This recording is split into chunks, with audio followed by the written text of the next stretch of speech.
There we go. We've got audio now. Thank you for that in the chat. Oh, jeez. Yeah, the mic wasn't even plugged in, actually, but thanks for everybody tuning in. Let me restart the intro. Welcome to tonight's edition of NASCAR 07 on the channel. Cup Series racing on Mark Martin's Revenge Tour, race number 2 of 36. We are trying to win Mark Martin his first career Cup Series championship in this playthrough series of this game. It is a custom schedule season as well, so that's why we're at the Kansas Speedway tonight for the running of the Banquet 400. So our first and only race at Kansas this season, our first mile and a half of the year. This is where the real season technically starts, as most people like to say. And yeah, we'll see. We have the points lead right out of the gate, winning the Daytona 500 for Mark Martin's first time in his illustrious Cup Series career, so that was pretty cool last week. Epic battle. Didn't lead the most laps, but we did get the job done by the end of the day. We ran top 5 the whole race. Definitely had a car that was capable of winning. We capitalized on it at the very end. And that very climactic finish, those last probably dozen laps of the race, back and forth with Jeff Gordon and Dale Earnhardt Jr. there battling a 3-car battle for the win, and we ended up sealing the deal there, getting past Dale Jr., I believe, who led at the time with about, 2 laps to go, going into turn 1 with 2 to go, so got around him, was able to block for the last lap and a half or so, and was able to get the win. But, yeah, we're going to get into today's race. No practice or qualifying. We will be starting from the rear of the field, so this is going to be a bit of a challenge in today's race. And honestly, I'm going to make this race car it might be very slow. I'm going to go set up very similar to what I probably would have done. I don't know. Let's go 75 fender flares. Actually, let's go 74. 74. So, I'm putting a lot of downforce into it. I just want to make sure that the car is not going to be... If it's a little snug at the beginning of the race, which it probably will be with as much downforce as I have going into it, I'll add the air pressure, maybe take some wedge out throughout the course of the race, but I'd rather start on the tighter side and then try to free it up throughout the course instead of starting free and then trying to tighten it up, because I feel like we'll be playing the strategy from behind that way, or we're starting at the rear of the field, so yeah, we'll see if this goes better for us. Corey Freet, Patrick Shanley, Mark DeMars, Billy Kramer, and others, welcome into the stream. Let's get tonight's 400-mile, 267-lap race underway. Green flag is in the air. Dale Earnhardt Jr. on the pole, and we are racing for the second time in this NASCAR 07 season.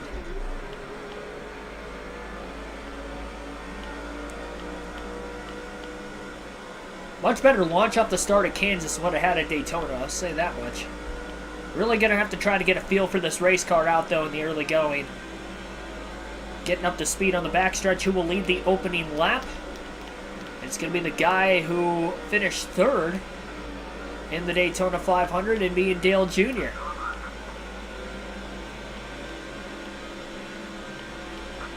Martin passes one car on the opening lap. It definitely feels a little tight. It feels quick, though, in traffic. I'll say that much, too. 3 wide in the center of the corner through turns 1 and 2. Martin's really getting after it in the early going. He's going to back out of it. Thought Tony Raines was maybe going to take it 4 wide, and Mark Martin wanted no part of it, trying to be a little bit patient. 3 wide in front of him now as he gassed it up in the middle of the corner. Passes a few other race cars. He's slowly moving his way through the field, I'll give him that. Getting by a lot of the back markers right now. 2 laps in, Dale Jr. has led them both. Again, from the pole. Up to 33rd in just 3 laps. Mark Martin's passed 10 cars already.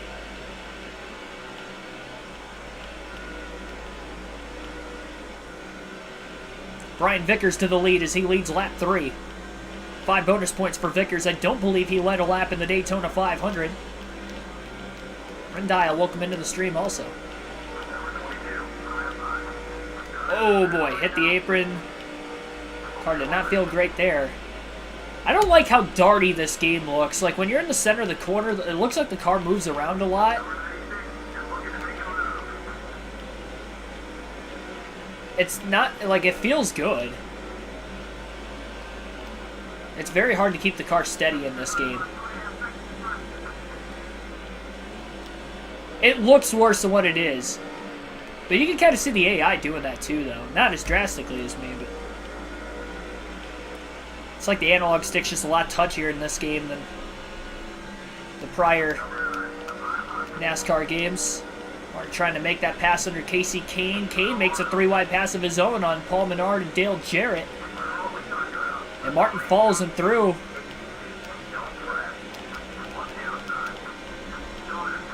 Casey Kane's blowing past a bunch of cars as well as Martin down on the bottom.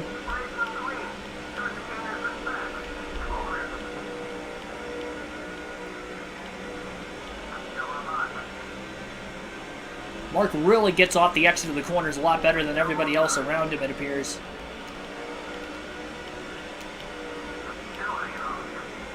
Kyle Busch stuck in the back half of the field. Casey Kane going to pass him and Scott Riggs that last lap. Martin does the same. Kane to the inside of J.J. Yaley. And a squeeze going into turn 1 as Martin backs out of it early and gives the positioning up to Casey Kane, who is definitely passing a lot of cars right now at the tail end of the field.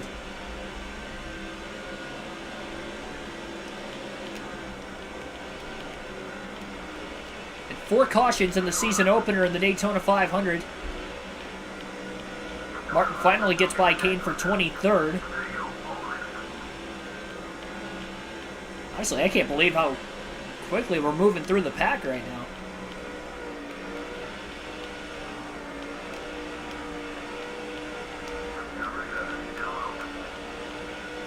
Curious to see how this car is going to handle, though, as the run carries on.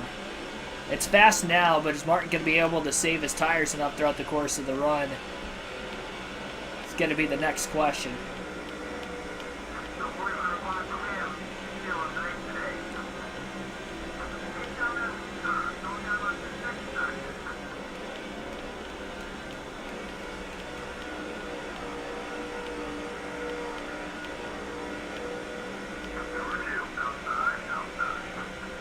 Three wide to the bottom.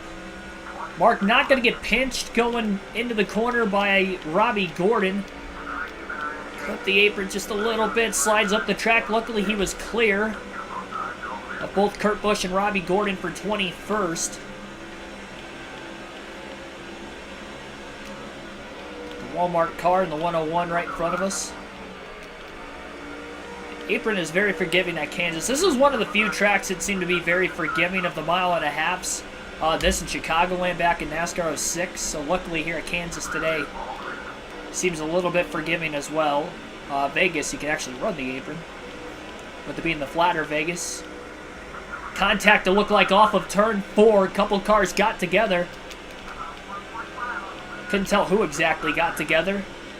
One car going to try to cross Mark Martin over. That's Joe Nemechek in the 01. Martin got held up behind Greg Biffle there initially. Martin trying to hold the outside. And does. Gets a decent run off the exit of turn 2. He's able to clear Nemechek.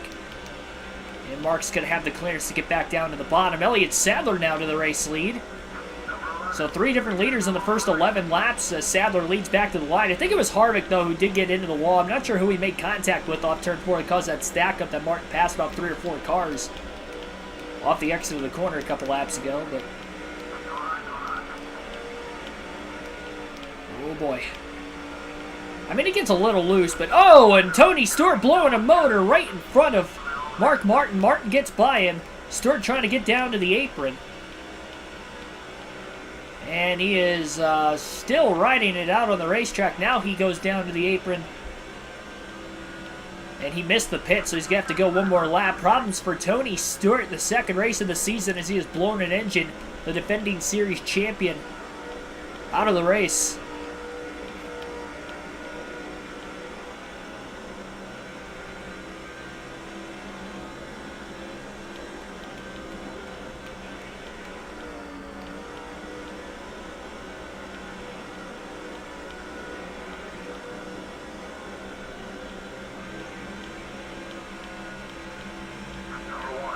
Down to the apron. Not going to be able to make the pass. It was such a tight angle going into the corner with running the apron through the tri-oval that Martin couldn't get underneath of both Martin Truex Jr. or Casey Mears. Got to the inside of Mears by the exit of turn 2, though. Clear him on the backstretch. There's Tony Stewart still trying to get into the pits. as we continue to stay green. Mark Martin on lap 14 is up to position 14. What a run by this 6 car.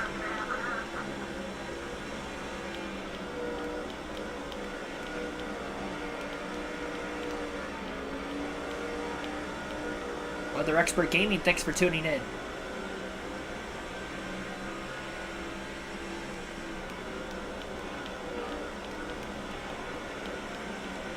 Can't tell who that is on the outside.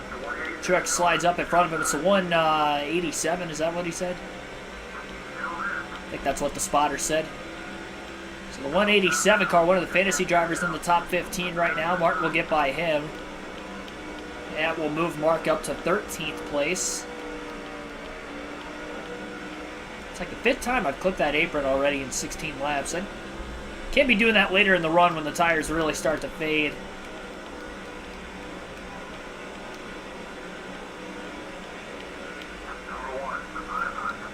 Martin on the inside. Truex trying to pinch him.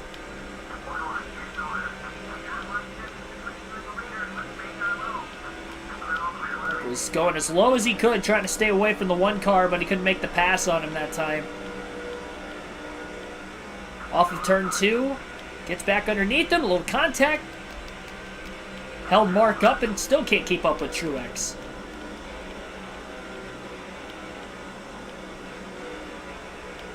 Golly. I really wish the car didn't move around as much as it does in the corners.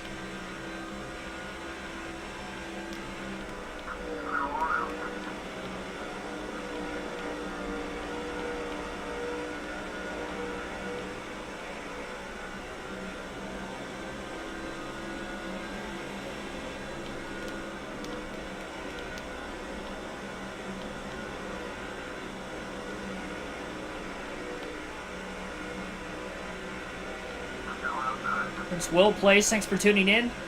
Again, Martin to the inside of Martin Truex Jr. Mark Martin makes the pass for 12th place.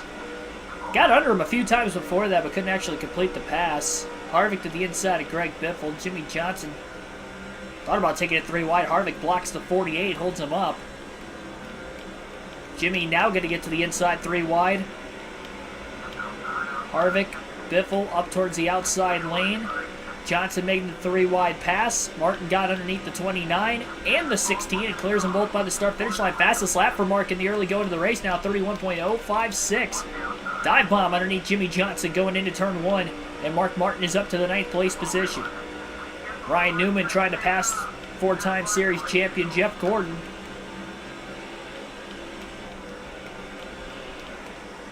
In Austin this weekend, awesome, man.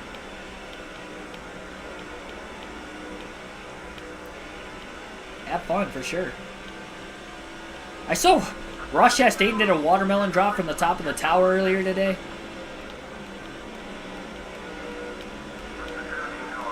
Ooh, contact with Kensington once Martin made that initial contact. Couldn't get off of his teammate.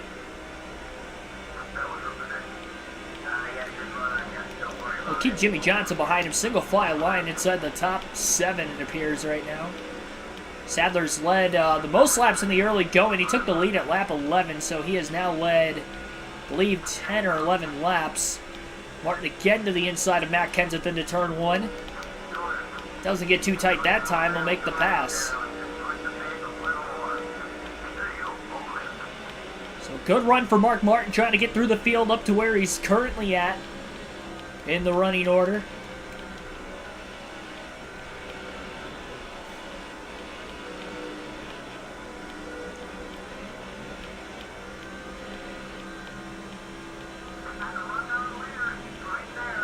Even in the tri-oval, the car seems like it's got a lot more grip in the apron than in the last couple of EA Sports games we've played.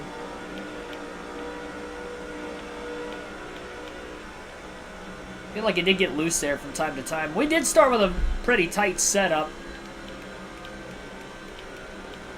Curious to see how the tires are going to exactly wear out on this race car.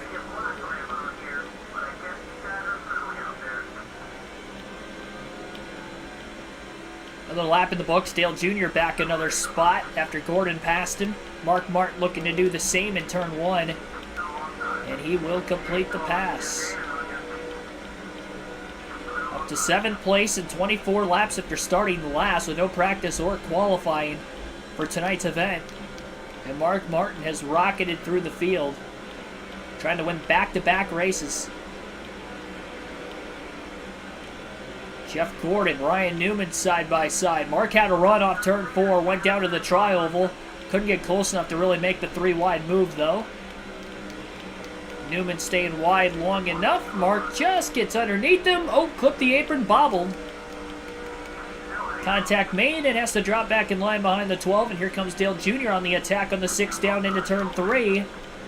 Could cost Mark a position. He gave a lot of room to Earnhardt in case he was going to get underneath him. He did not get there. Mark will hold on to 7th off of turn 4. He'll try it again.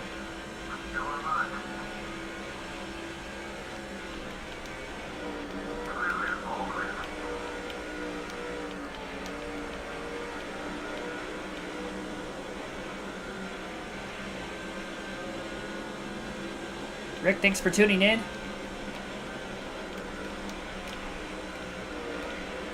Yeah, it's Jeremy Mayfield in the 3rd place position. Right ahead of Brian Vickers. They're side by side. Mark Martin trying to get underneath Ryan Newman. Newman really squeezing him in the tri-oval. Tight battle as they head for turn 1. Gordon to the inside of Mayfield after Vickers passed him. That's going to open the hole up now for Mark Martin to get to the inside of the 19, and he may get underneath Jeff Gordon too, but not quite. Jeff hangs on to 4th. Mark slides into turn 3. He does clear the 19, and now it looks like another dodge of Ryan Newman. Running side by side with Mayfield, clears him, and Mayfield losing about 3 or 4 spots in the last 2 laps. From 3rd to 7th for the Evernham Dodge. Not sure who's in 2nd right now. I can't really tell. Behind Sadler.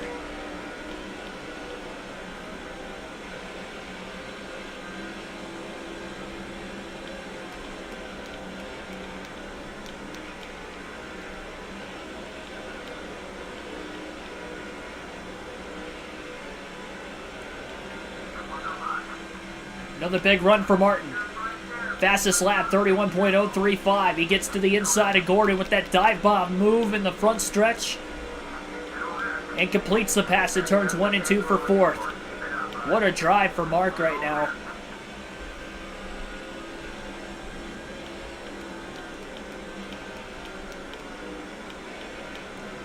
It's like Brian Vickers' car bottoming out in the center of the corner.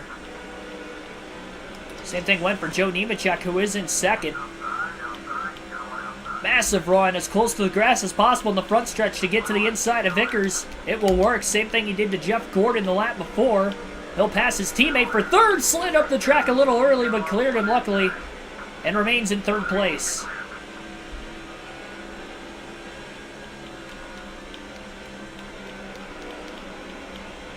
Oh boy.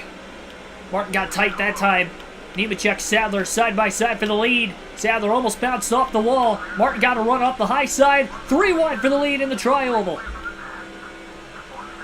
Mark not going to be able to stay underneath the 01, but he will get to the inside of the 38 and take 2nd. Joe Nemechek to the lead at Kansas. 31 laps in, but he's having a great start. Gordon and Vickers run side by side for 4th.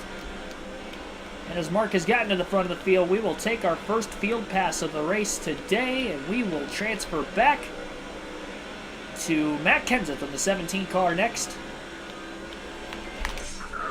Now that we've got Martin a little bit of track position, Kenseth back in the 10th place position right now.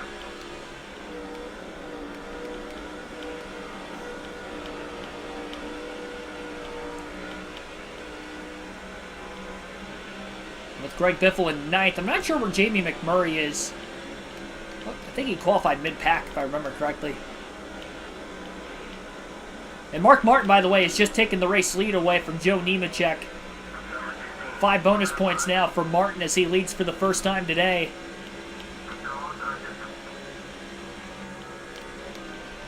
Passing definitely obtainable here. Curious to know if Mark is going to be able to pull away or not.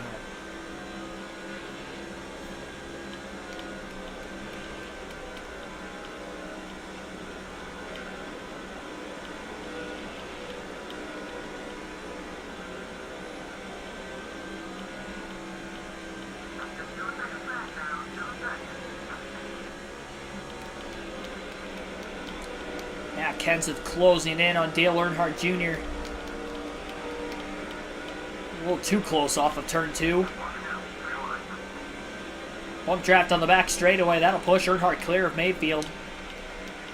Kenseth's going to clear the 19 car as well. Jeremy back to 9th. He was in 3rd just a handful of laps ago.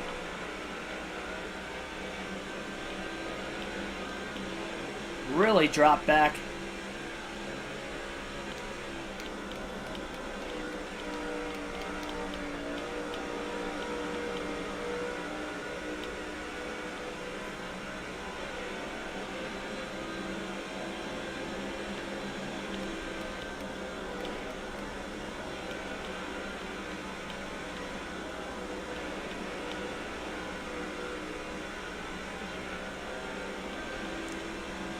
We will race now as Jamie McMurray. In the 26, he is back at 21st place. Still fairly deep in the field, trying to side draft Dale Jarrett on the front stretch, but he's still stuck on the outside going into turn 1. And luckily Casey Mears didn't quite get underneath him there, but Jarrett did clear the 26.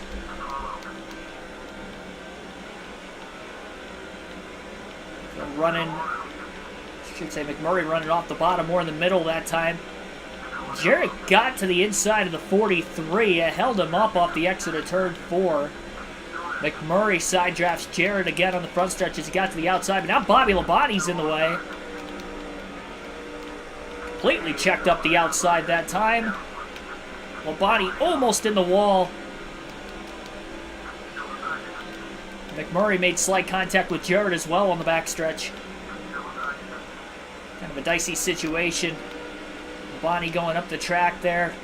McMurray still boxed in. Joe Nemechek, by the way, back to the lead. Second different time he's led in the early going. Another slight wall scrape for McMurray. And he is 3 wide middle. Finally gets underneath Bobby Labonte, clears him. Oh, and he turned himself off the 42's front bumper down towards the grass. Off the exit of turn 2, he does save it. He lost a few positions. Drops back to 23rd. That could have been a lot worse than what it was. We stay green. Good heaven.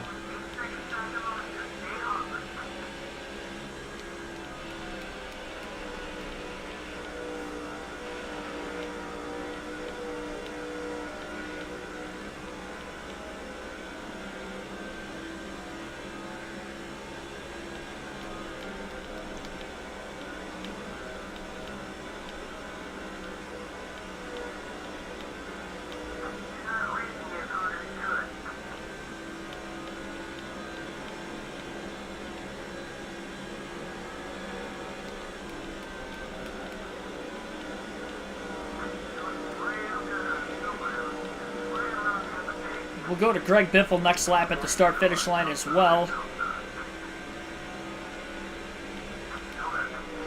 And slight contact with McMurray. Makes the pass, though. And we will drive as the Biff. Greg Biffle currently in 9th. He just hit halfway out of gas.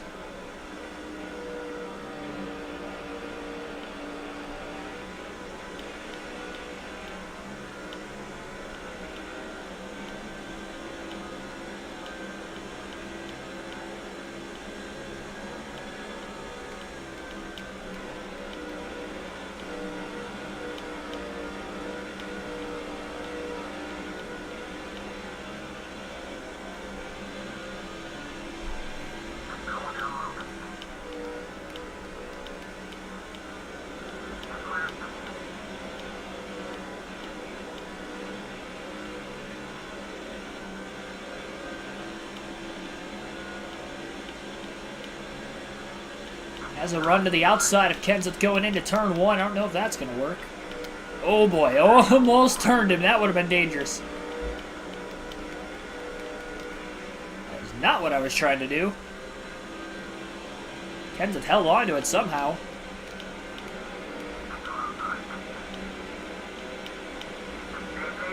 Kenseth, Biffle both getting by Mayfield and now looking to get by Dale Jr. And they do. Trying to close in on their teammates, of course, of Mark Martin.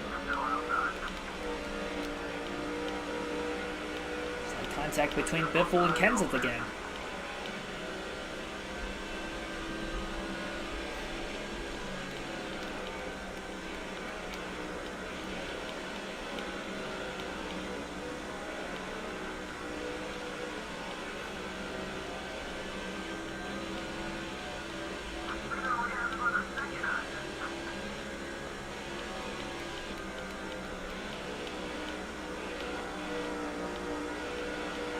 Tell what position Martin's in exactly. Looks like it's still in second. Joe Nemechek leading, but not by much.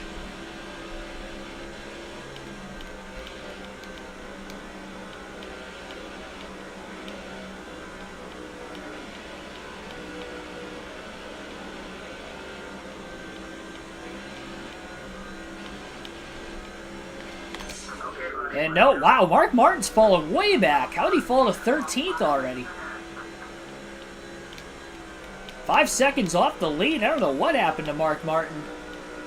I don't even remember passing him when I was Matt Kenseth or Greg Biffle, but Martin back to 13th somehow. So he's lost a lot of time.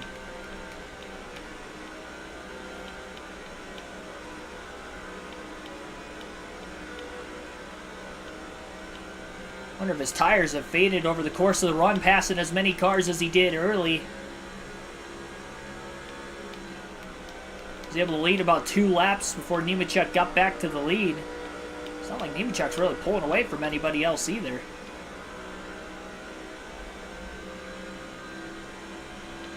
Yeah, Joe Nemechek out in front of Kansas. Hey, he beat Ricky Rudd in 2004 here, so if there's a track he can win in that 01 car, it's right here at Kansas.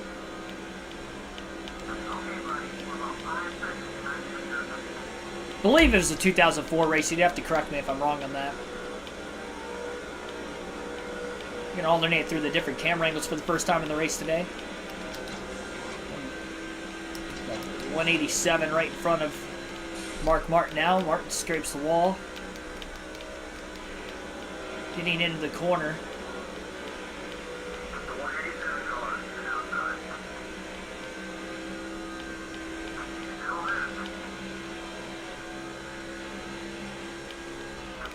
Man, got crowded. I mean, Martin held his line there. Mark Martin definitely held his line, and that 187 car chopped him off going into turn 3. Yeah, this car honestly doesn't feel as fast as it did at the beginning of the run. I mean, obviously, it's going to be some tire fall off, but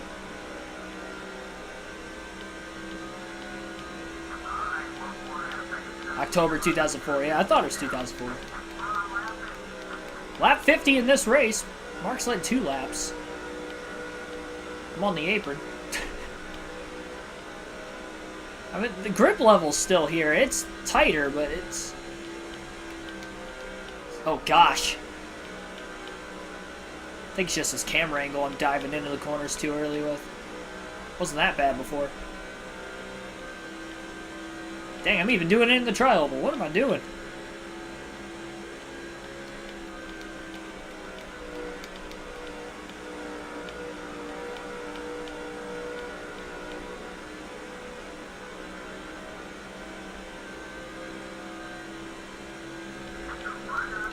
Quarter of a tank of gas left at this point in the run.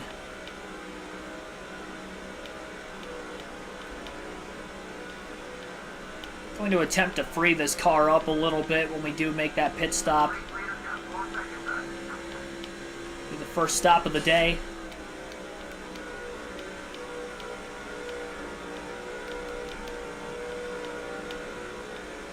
James Paschal, thanks for tuning in.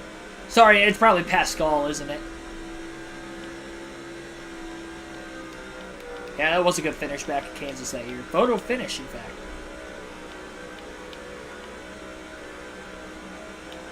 Love the collection in the back.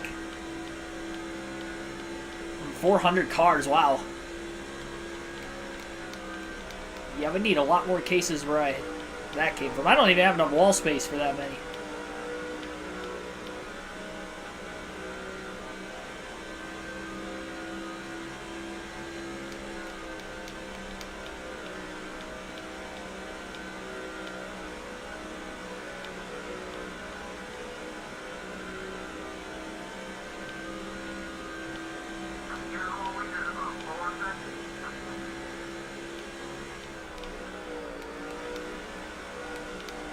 Kevin Harvick slipped back quite a bit, too, over the course of this run. Golly.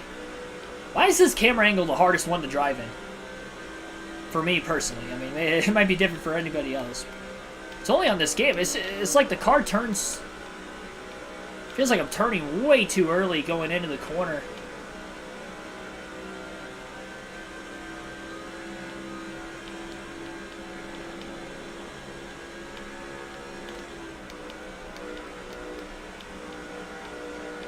Oh, Pascal. He's wrong both times.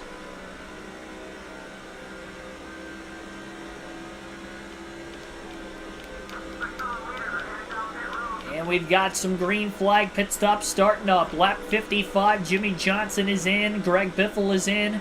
It looked like Jamie McMurray was on his way to pit road as well. And there was at least another car in the top 10 that dropped onto pit road also. Oh my gosh, car got tight once we got close behind Kevin Harvick there. Definitely going to have to free it up during this first pit stop. Martin's dropped back quite a bit over the course of this run. And he got himself forward. Once he got about 40 laps into the run, though, he really started to drop back again after getting to the lead. We know that Mark's got a fast short run car. It's just the long run where he's hurting a little bit. But obviously still a long ways to go in this race. We're just getting to the first pit stop. Like I said, I'd rather be too tight than too loose at the start of the race at least and try to, oh my gosh, free it up over the course. Jeff Gordon leading for the first time today after race leader Elliott Sadler had just pit that last time. Sadler took the lead away from Nemechek a few laps ago. Gordon stays out. Another car just came into the pits. Big block in the tri-oval that time for Jeremy Mayfield. Lap 58.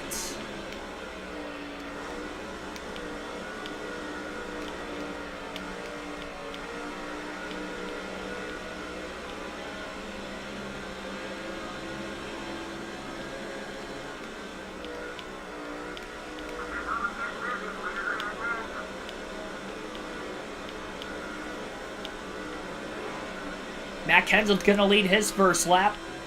The more of the leaders just came into the pits again.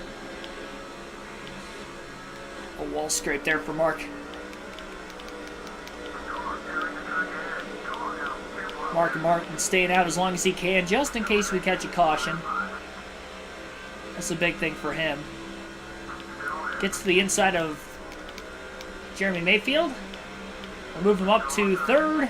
Brian Vickers going to pit from second. Kenseth remains in the lead. Mark Martin about a second behind him, roughly. 0.8 of a second behind, to be exact.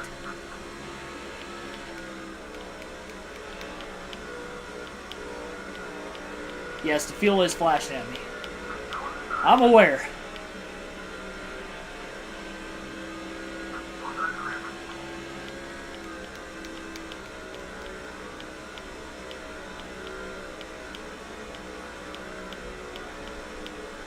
I mean, it was flashing at me back at Daytona in the Busch Series race for like 6 laps before I ended up hitting, so I'd imagine here at Kansas I can go a little bit yet with it still flashing.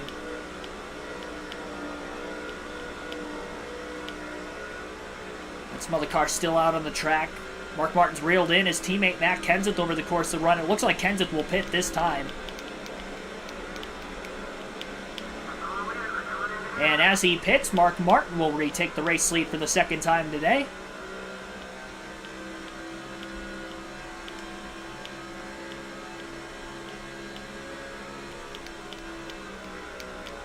Try to go a couple more laps on fuel yet.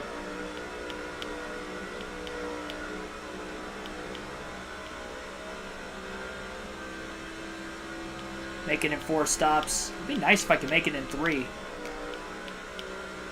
Go about 66 laps. That's really pushing it, but Maybe Martin can do it. Who knows? Lap 63 right now. See, that's the thing with this being a new game. The fuel window might be a little bit different from every game from year to year to year. Martin scraped the wall going into turn 1. He's done that a few times already. Swinging out a little too wide.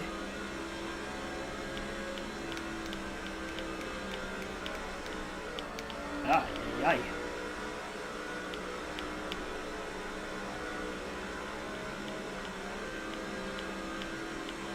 Lap 64 at the start-finish line.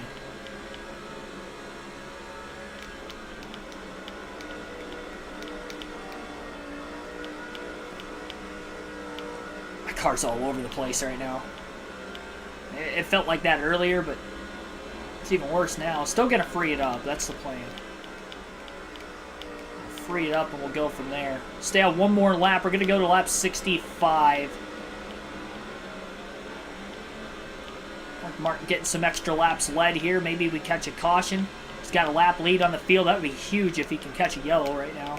Still caution free in the early going of this race. We had a green flag run in the Daytona 500 longer than 100 laps. Paul Menard going to get lapped. Oh, Martin turned up too quickly. Contact with Menard. Oh my gosh, they're both on the apron going into turn 3. They can't get off of each other. And Martin will pit this time. Can't speed, he does not. 70 miles per hour is the pit road speed limit. He is in 4 tires and fuel. And gonna add 2 pounds of air pressure into the race car here. Try to help free it up just a little bit.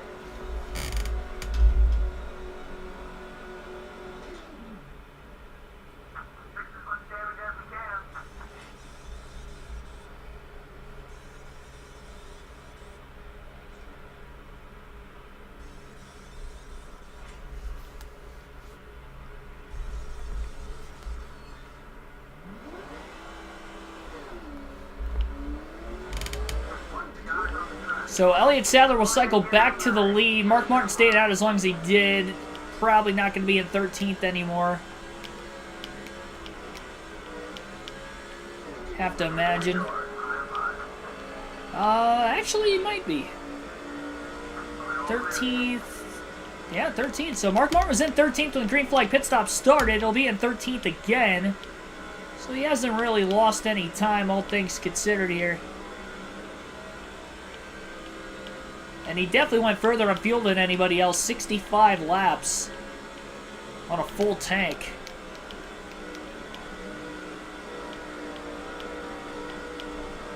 Problem is, it's still looking like a 4-stop race, but he pushes it that far, he can maybe go fuel only on the last stop. A little splash and go, and that could end up working out wonders for him.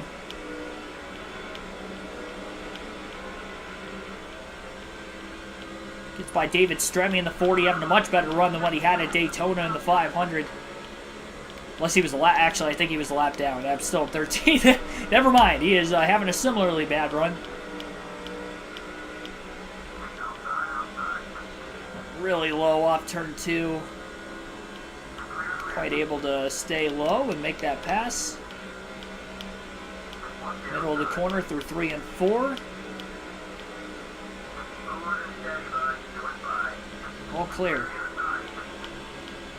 5.6 seconds off the race lead.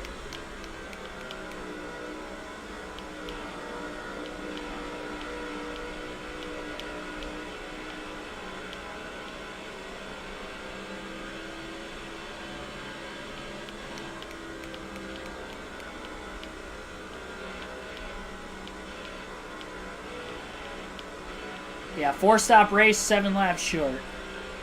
Kind of what we're looking at right now. So stretching it out as far as we did. We didn't lose any positions. Interval time, we probably lost a few tenths of a second. That was about it. And honestly, if I didn't make that contact with Paul Menard that lap for coming into the pits, I think would have been all right for the most part.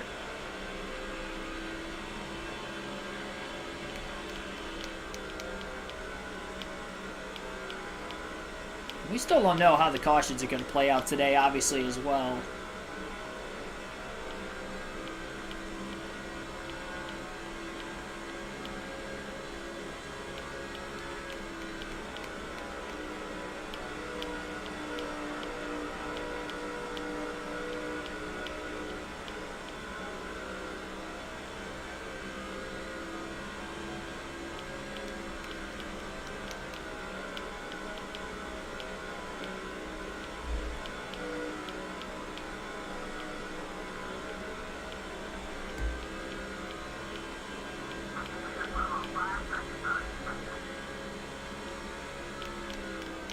And again, Mark's got a really good short run car, so he'll probably be able to get a lot of this time back again.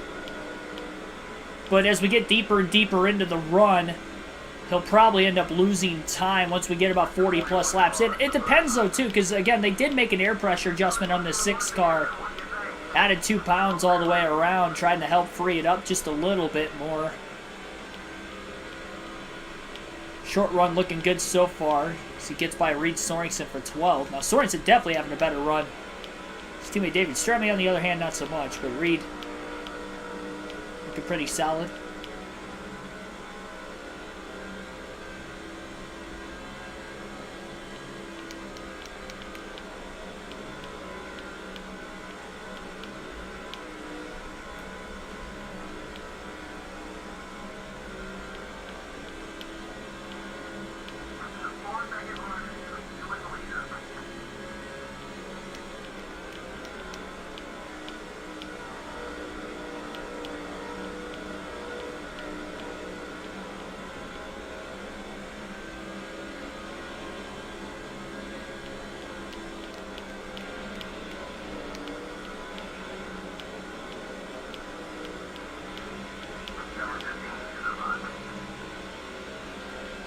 Martin gonna get by Paul Menard.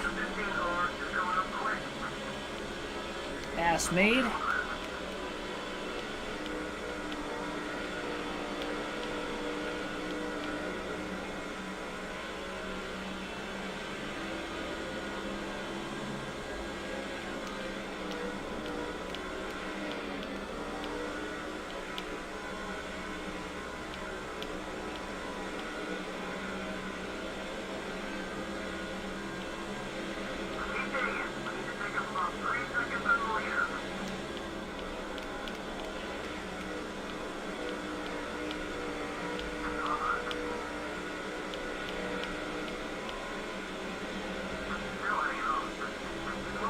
Martin clears Mayfield.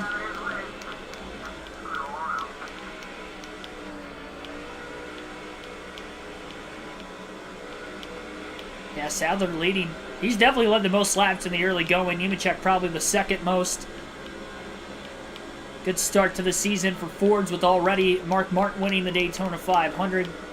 Jimmy Johnson, though, to the lead all of a sudden. First time he has led today. Martin gets underneath Harvick off of turn 2. Drag racing down the backstretch in a battle for 10th. Dave Blaney lap car in the way. Going to stay on the outside. Harvick not going to be able to stay on the outside of Martin as a result there. And he's still stuck behind Blaney off turn 4 as Martin clears the 22 Bill Davis Racing Dodge. So 2 seconds off the lead right now for Mark Martin despite being in 10th. That's how close the top portion of the field is to one another since getting into lap traffic. Even after this long green flag run to start the race, already getting through pit stops. Kind of impressive, really, all things considered.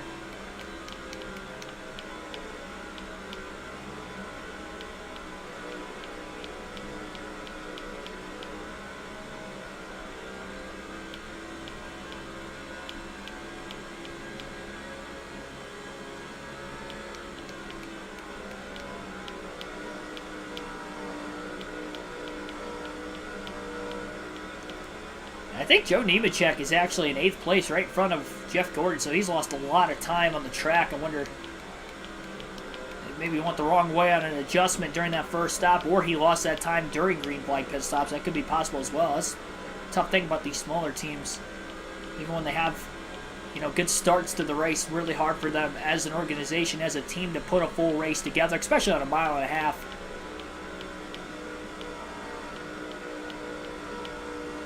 Gordon to the inside of Joe. Nemechek, of course, a veteran of the series at this time in NASCAR as well. Helping that NB2 Motorsports team out.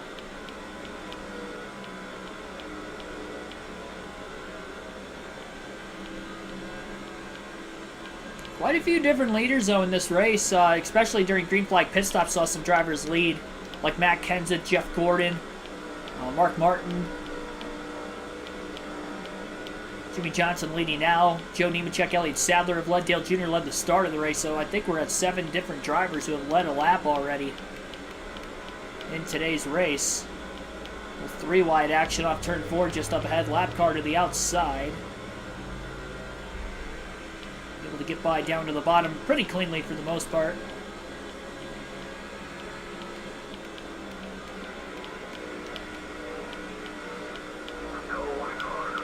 Martin to the inside of Nemechek. Now they're 3 wide. Martin squeezes Nemechek off in the middle, trying to make sure he was going to have him clear before getting into turns 3 and 4. Brian Vickers also led laps today, so actually 8 different leaders so far in the race. Fastest lap, by the way, for Martin that last time of a 30.928. As he works his way back up to 7th. Greg Biffle really cycling his way pretty far forward in the field also. I think he's in 3rd. Martin trying to make a pass on Jeff Gordon. Getting squeezed off by the 24.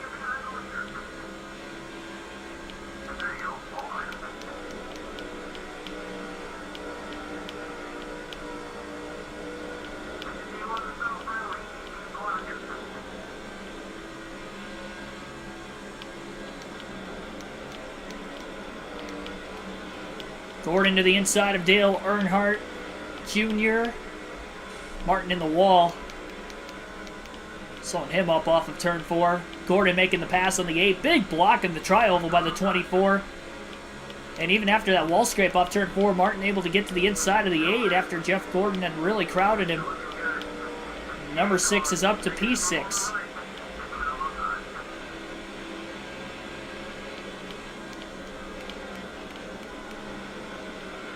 Johnson get by more lap traffic. Gordon moving down on top of Mark Martin in the middle of the corner that time. Martin powers underneath him.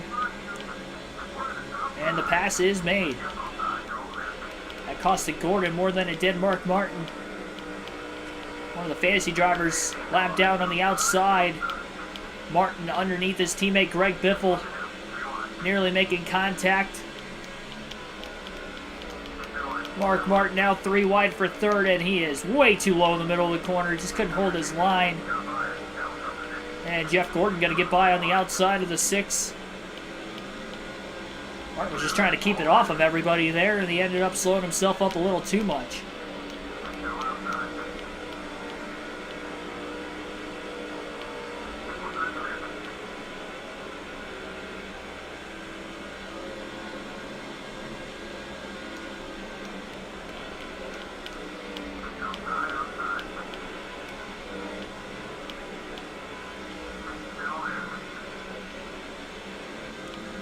Gets by Biffle cleanly for 5th. Jeff Gordon did for 4th place as well, just before Martin passed him.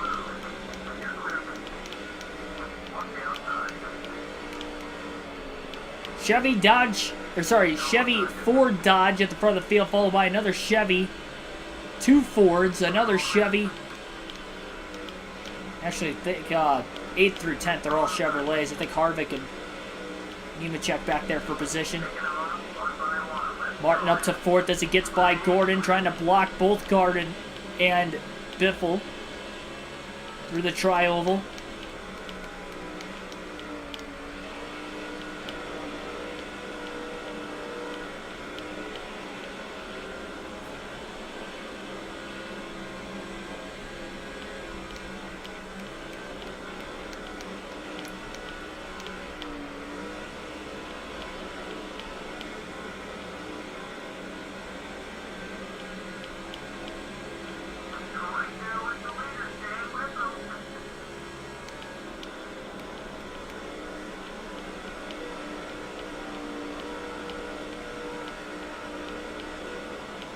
Still not really slipping away.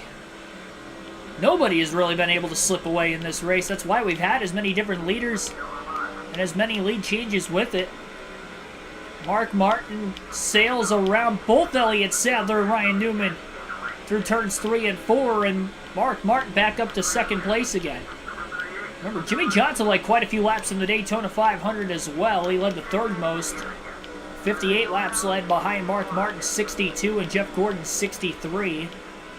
It was Johnson in the very beginning of the race who was really, really off and running, but he kind of faded back in the middle portion of the race, which allowed for Gordon, Earnhardt, and Martin to kind of capitalize, and they ended up leading pretty much every lap to the end.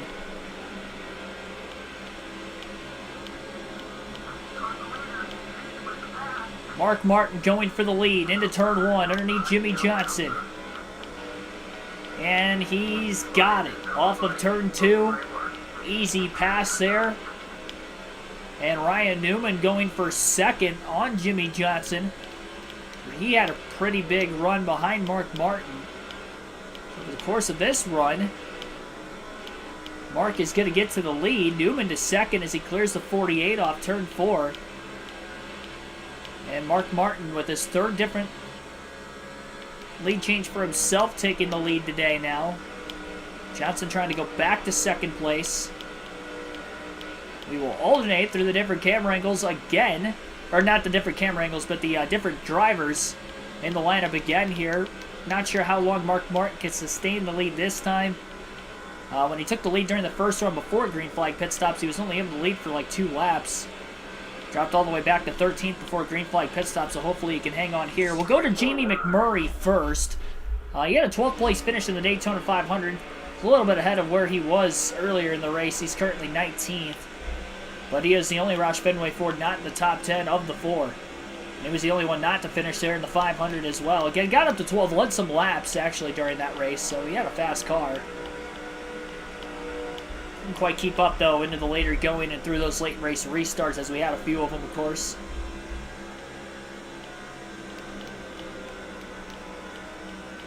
My bad, that was the Busch Series race. We had a lot of late cautions. So that and the Truck Series.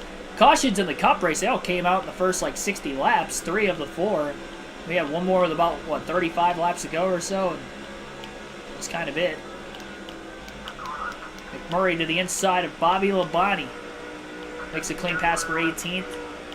The Cheerios 43 car. Kind of stinks there isn't as many paint schemes in this game. We're going to have to run that AAA paint scheme for Mark Martin all the way throughout the course of the year. I know the other Roush Fenway 4s, the other 3 of them actually are the drivers that seem to have the most paint schemes, or variety of them in this game. So halfway out of fuel at this point in the run, lap 96 of the line now for McMurray. Of course, again, Mark Martin went about 65 laps on fuel earlier, so he's going to try to do that again. So his next scheduled stop will be at lap 130. Martin continues to lead. Allmendinger a must-have at COTA. He is pretty good there. Hasn't really had any strong runs this year. It's weird, though, because last season when he filled in part-time on some of the ovals at the end of the season, he was having really good runs. What, he finished 3rd back at Homestead? 2nd or 3rd, I can't remember. He was in that battle with Chastain for 2nd those last, like, 10, 15 laps. Epic battle for 2nd, but can't remember if he actually finished there or if he finished 3rd. Whatever the case was, had a good run. And just hasn't really had a good run at all this year. In fact, Justin Haley's kind of been outrunning him to start the season, but this is the first road course, though, so see what AJ can do this weekend. I guess he had a decent run at Atlanta last week, Super Speedway Rise. I think he was in the top 10 at one point later in that race.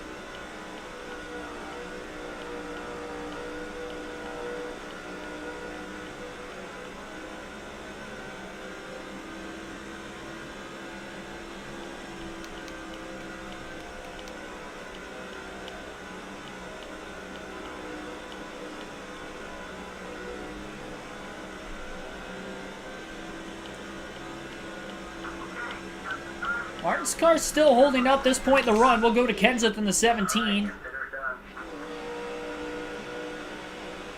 He rides an 8th. I like how it says bump drafting up at the top, like there's nobody in front of us or directly behind us to bump draft with. But I noticed, too, I don't actually have to be bump drafting another car for that to show as well if I'm just riding close enough behind him without pushing. I still have that icon. Lap 100. Not even halfway home yet. Kenseth currently in 8th. It's my pick to win COTA. I have to wait for practice to qualify. I always have to wait for that.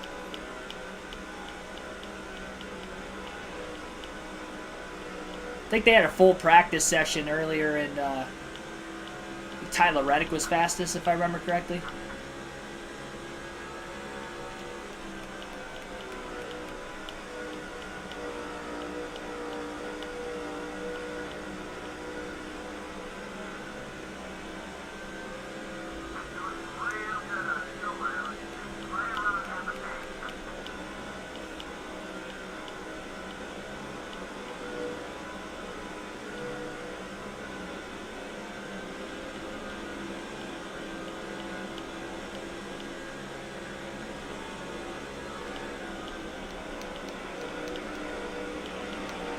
Oof, boy.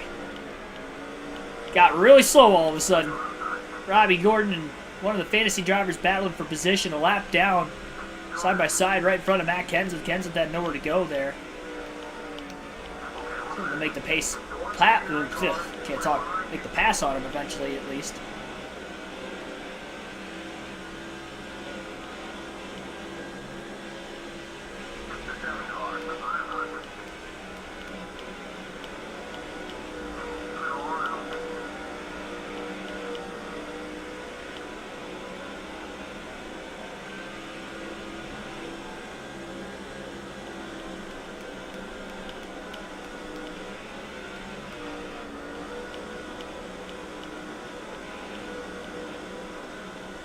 Greg Biffle, by the way, to the race lead. We were just going to transfer him to him this lap. But he did make the pass on Mark Martin. Martin stuck on the outside. Jeff Gordon in the 24. Trying to move himself into second.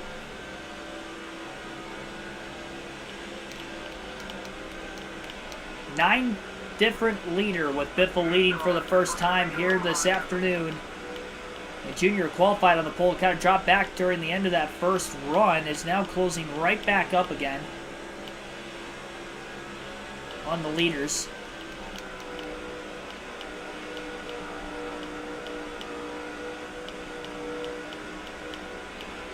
Kenneth Clark, welcome into the stream.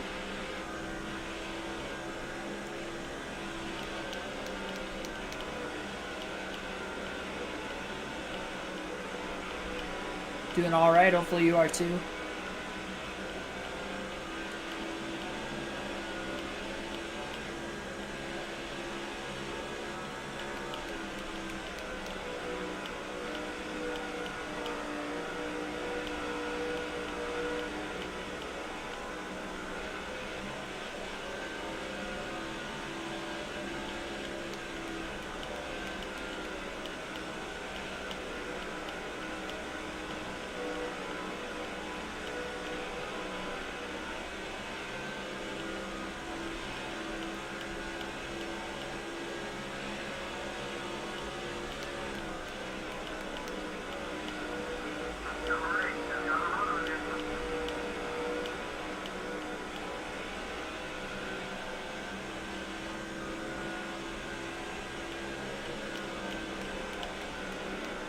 We will transfer back to Mark Martin when we get to the start-finish line this time by that air pressure adjustment. Seems to have helped the 6 just enough because as of right now, he is still able to keep decent pace with the leaders in the 4th place position. Definitely hasn't fallen as far back through the course of this run. Things going well for Mark right now. He's back into 3rd, passing Dale Jr. Didn't have enough speed down the backstretch to get to the inside of Jeff Gordon. Gordon will stay in 2nd for now.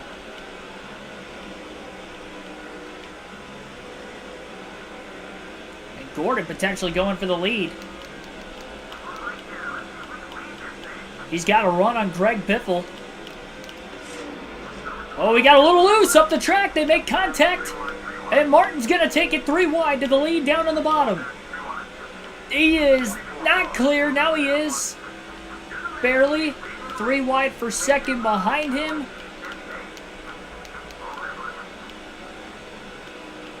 That could have been a sketchy situation there in that battle, and Mark Martin back in the lead quickly. Lap 110.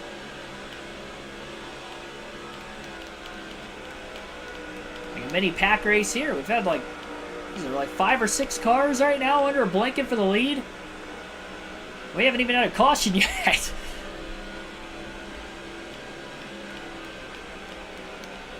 Jordan Taylor to win? You know, I heard it from Rick Allen earlier, or not Rick Allen, Steve Letarte earlier today. I saw a clip on YouTube. It was a short. I think it was from his podcast in Dirty Mo Media. And he said it's foolish to think that, and it's foolish and a slap in the face to any of the current Cup drivers to say Jordan Taylor is going to win the race this weekend. Because he has never ran a race in the Cup Series, let alone with this next-gen car. And sure, he's in top equipment, but to say he's going to win his first career race, like that, nobody's ever done that. Which is a testament to say how hard it is, because you have a lot of drivers that have grown up racing asphalt, ovals, stock car racing, and then when they get to NASCAR, they get to that first Cup race, they're not able to get it done. I mean, look at Chase Elliott. Chase Elliott in that very same race car took 2.5 years to win a race. And he's no slouch. I mean, he's won a championship. He's been, top, 10 in points every season of his career, even his rookie year. So, I mean, he's definitely in the top 5 of current drivers today, I think, from both a talent perspective and just, statistically speaking. There's no way Jordan Taylor wins this race tomorrow. He'd be lucky to get a top 10, honestly.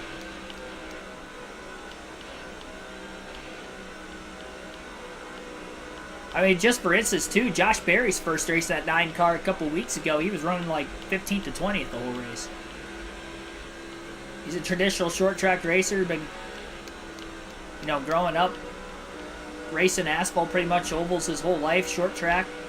Went to Phoenix, which was more suited for him last week, and yeah, he got a top 10, but he wasn't running there the whole race. I mean, most of the race he was running around 15th, kind of like he was the week before.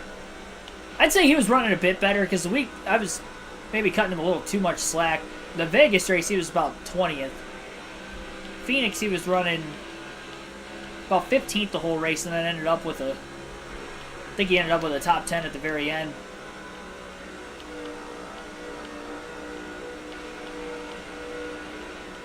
Happened to Jamie McMurray, didn't blow. No, yeah, we had green flag pit stop starting a couple laps ago.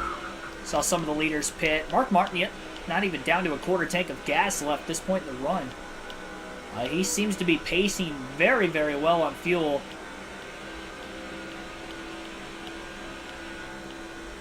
A lot of smoke, by the way, in turns 1 and 2. No caution, though. Not sure exactly what happened there. Mark would like to go 65 laps if possible. He's not pulling away, but nobody really has him. They've taken the lead either. Jeff Gordon trying to get back to the lead before he pits. Martin was the last car to pit the last time. Gordon was one of the last in front of him and Matt Kenseth, and they're running second and third behind Mark for right now. Clean air advantage right now for the 6. No lap cars anywhere around them. Scott Riggs getting up to speed. He'll cycle in line behind them, though.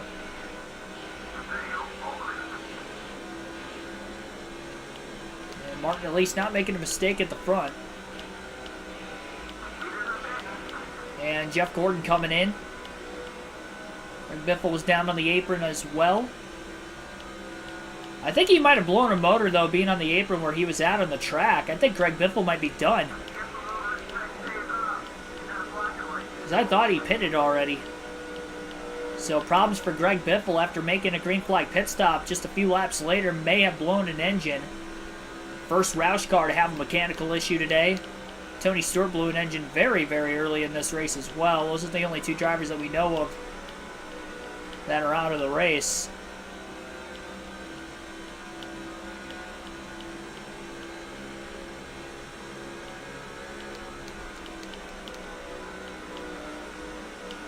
Martin with about a half a second lead right now over Matt Kenseth.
Didn't see Biffle blow. I saw him on the apron of the track in turns 3 and 4 when Jeff Gordon was pitting.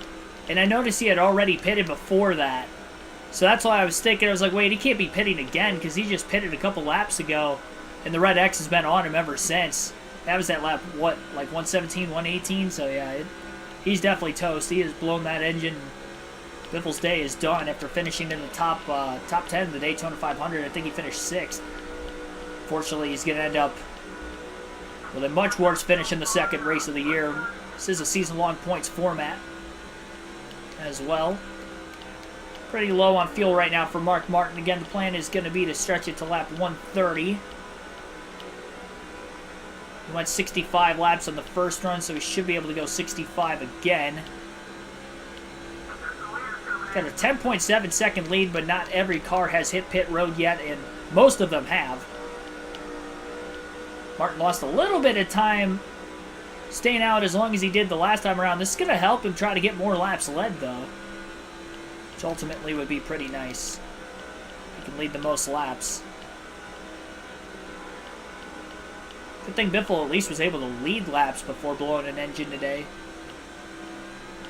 Again, one of 9 different drivers to lead. And I believe Mark Martin is the last car to have to hit pit road.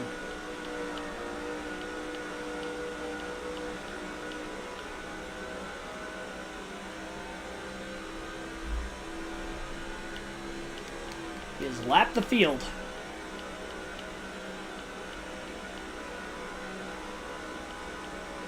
Pushing harder than the first run.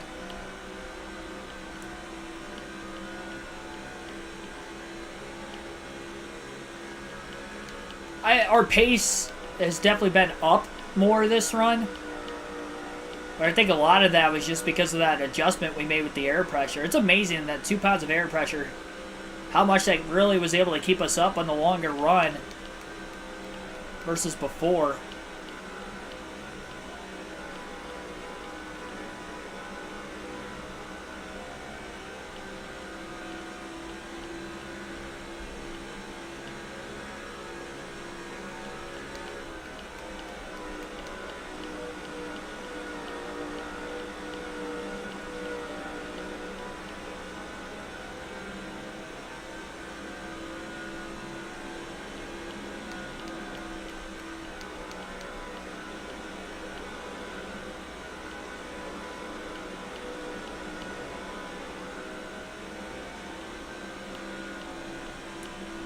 Definitely be another 4-tire pit stop.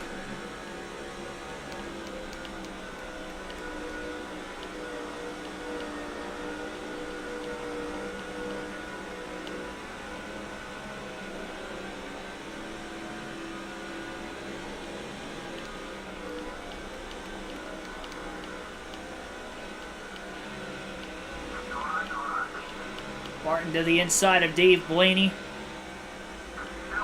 Off of turn 4, cutting to the apron, middle of the tri-oval right now. Trying to get away from Blaney, who was really trying to side draft him.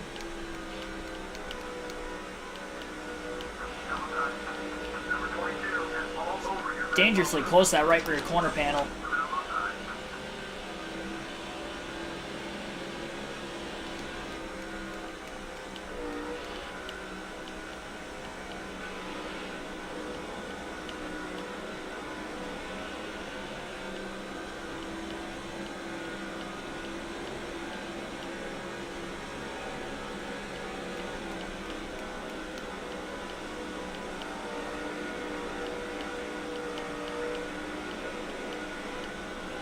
Gotta stop before I run out. You don't believe I can go 65 laps again? I trust that I can go 65 because I went 65 the first run, so.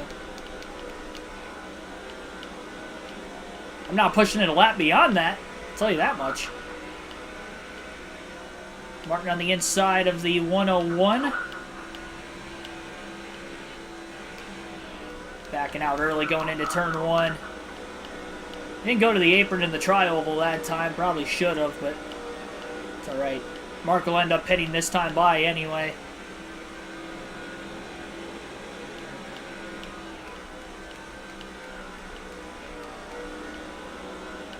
And Martin will be in. A lot cleaner pit road entry that time, by the way. Not going to make any adjustment changes this time around. The car felt a lot better. 4 tires and fuel. Ethan, thanks for tuning in. 131 B66. That we went far. Oh, the Jackman fell over. This is going to be a slow stop.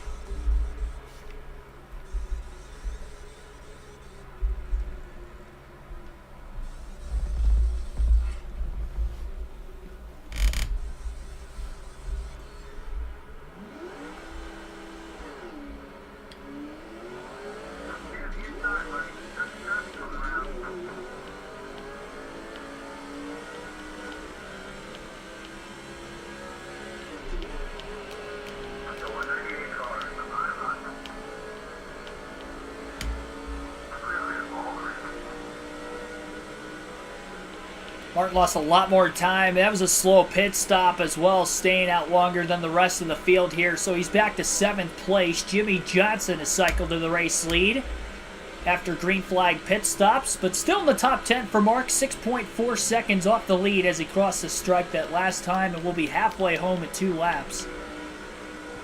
In today's Banquet 400 at Kansas, which again is still caution-free.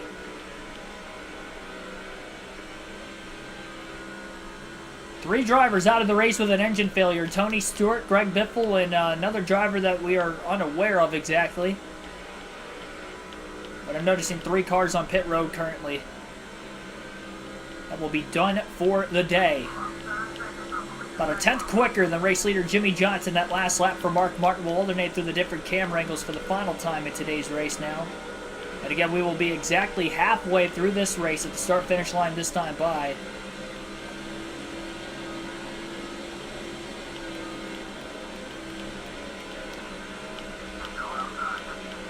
Joe Nemechek, I'd imagine, still for position. Great run for Nemechek as he is still in the top 10.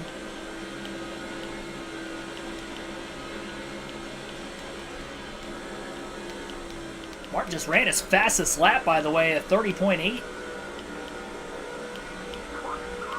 Just squeezing to the inside of Nemechek off turn 2. A little contact. Stalling both cars out a little bit on the backstretch. More leanage going into turn 3, and Martin will make the pass for 6th. Roughing each other up a little bit there.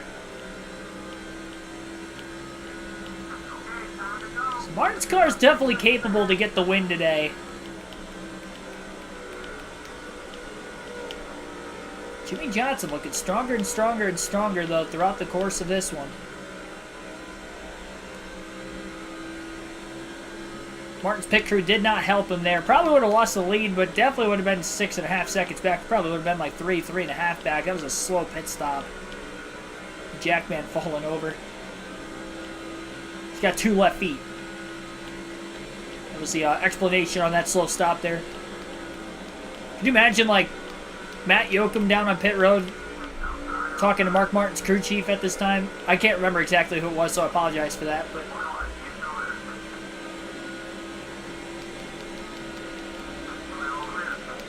What happened on that slow stop? Just, well, you know, our Jackman's got 2 left feet. It's a medical condition. And, you know, sometimes gets the best of him.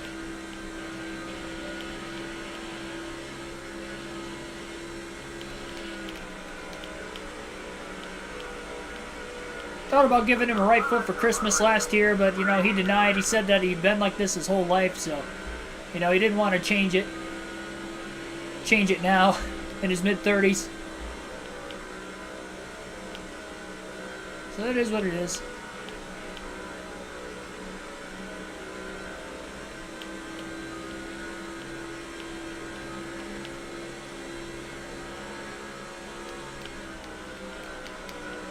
Slippery shoes. Got no traction. He needs those. He needs those Goodyear shoes. Some extra rubber on those soles.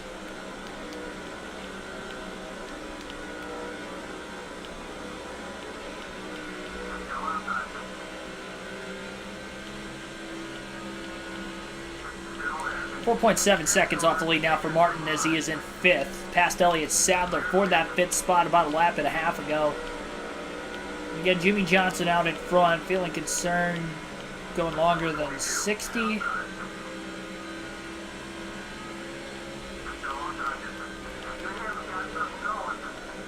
I mean, I can maybe short pit a little bit more here towards the end. Because we're losing a lot of track position when we do that. That's the problem. I'm getting more laps led.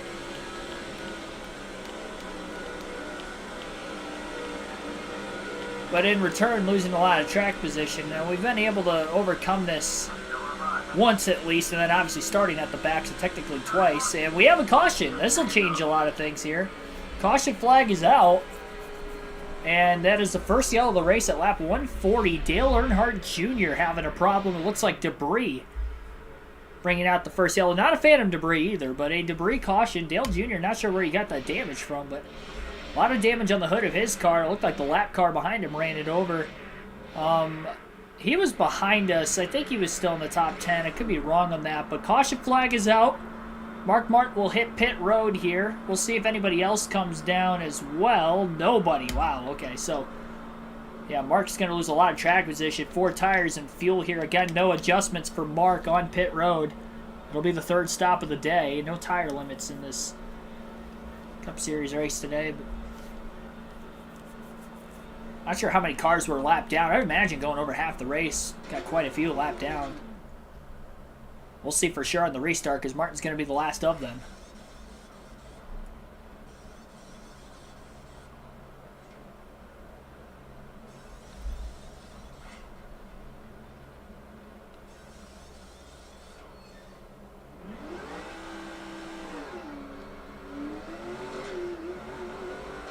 Nobody else decided to come in.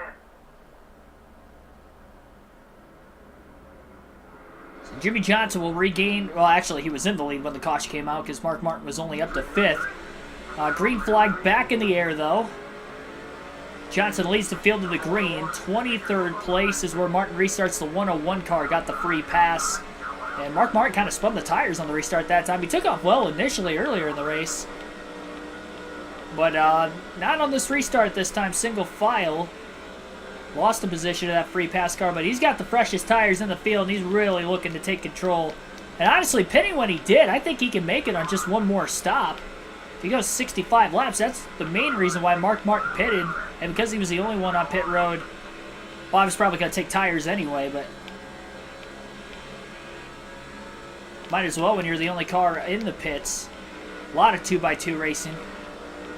But yeah, definitely within the window to, I believe, make it on one more stop. With nobody else pitting, Mark Martin might outclass the field here. Restarted at lap 143. A lot of cars for Mark to have to pass. It's going to allow Jimmy Johnson, as long as he can keep the lead on the restart. Big checkup, by the way, in the middle of the trial. Martin was already on the apron. That worked out perfectly for him. Making a ton of passes right now. I think Junior with the damage is holding these guys up, maybe. Well, whatever the case is, Mark Martin moves himself up to the top 15 again.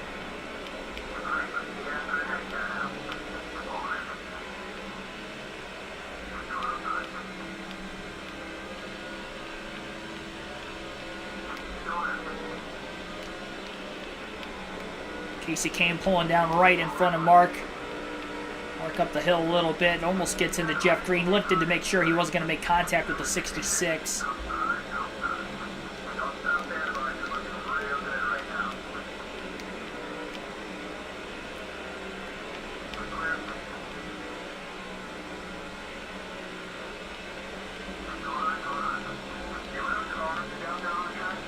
Sounds like Denny Hamlin was one of the other drivers that blew an engine. So tough race for Joe Gibbs Racing. 2 of the cars having engine issues. Denny Hamlin, though, with his engine issues, sounds like he's going to come back in. Oh, yeah, he did not want to go that far low, but Yaley got a little loose off turn 2, and Mark was just trying to steer out of the way.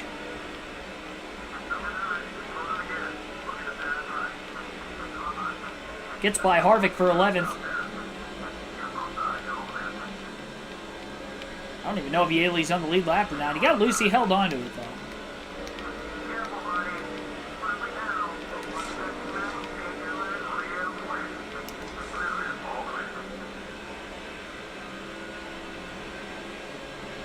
Steve Meal was his crew chief. Okay, thank you for that. 2006. That sounds about right. Are you sure? I know Steve Meal was his crew chief. I think he was with Dale Jr. in 2006 at one point. So I don't know about that. I know Steve Meal was his crew chief back in the 90s, and I think he worked at DEI in the 2000s. And I definitely know he crew chief for Earnhardt at one point in time in 06.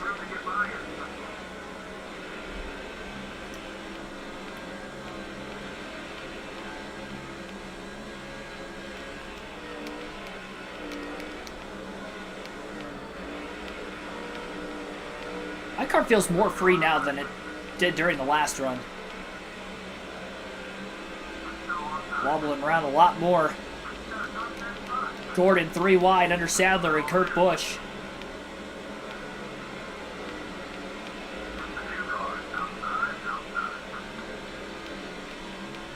Unless he went back with Martin like after he got fired from DEI, because I think he got fired mid-season. The only reason I even know this really is because he was on the Dale Jr. download a couple weeks ago, and I listened to that episode of that podcast.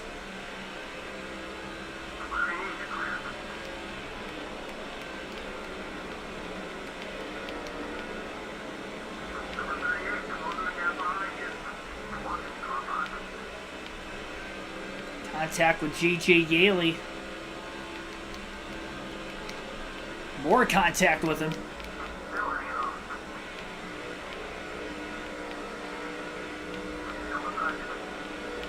And that was a pass for position. Yaley in the top 10 right now for Joe Gibbs Racing. Remember, Hamlin down a cylinder. Limping his car around this racetrack at a very slow pace. Trying to pick up some extra points on a couple of drivers that have already DNF'd, and maybe any more we see before the finish as well. Just a reminder that Mark Martin on fresher tires right now. He's made his way back up to 7th and can more than likely make this race on just one more pit stop. Gets to the inside of Gordon. Contact on the backstretch. Gordon was really crowding Mark off of turn 2.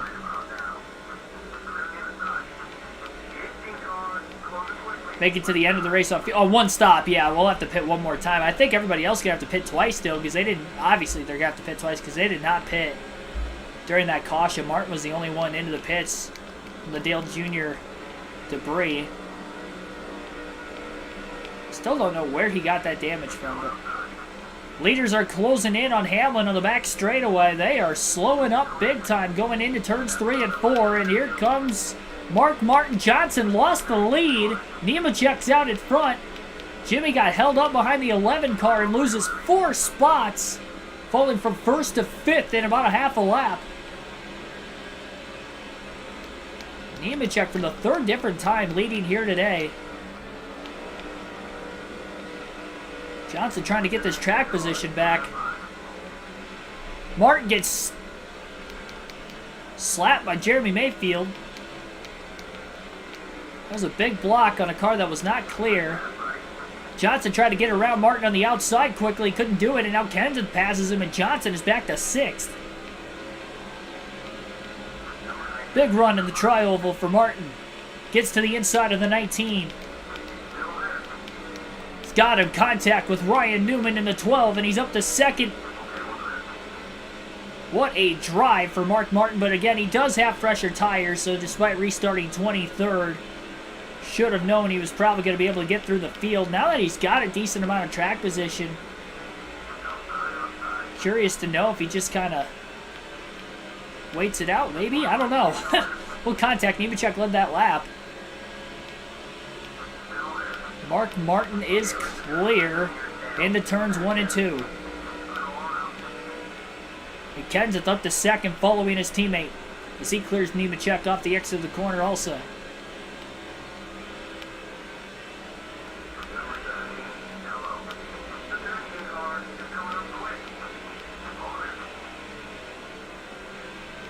Poor Jimmy Johnson. I mean, he had plenty of time to get underneath Hamlin. They caught him on the back straightaway.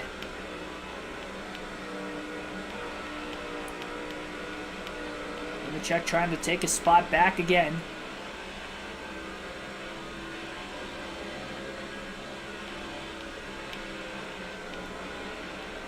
Sliding down right in front of him. Bobbling around a lot in the middle of the corner. Staying off of the 6 for now.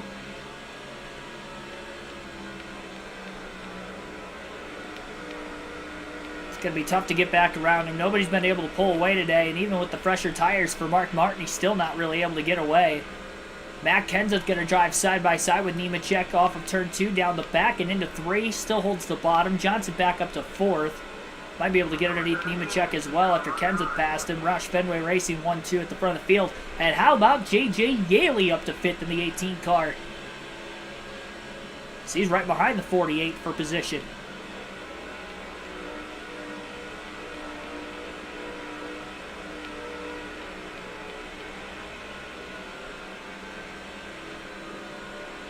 Yeah, restarted lap 43, so 143, excuse me.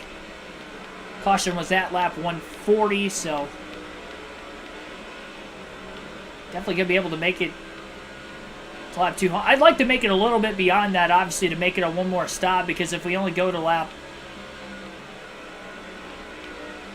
200, that'd be 67 to the end. So we're going to have to at least make it to lap 202, 203 to...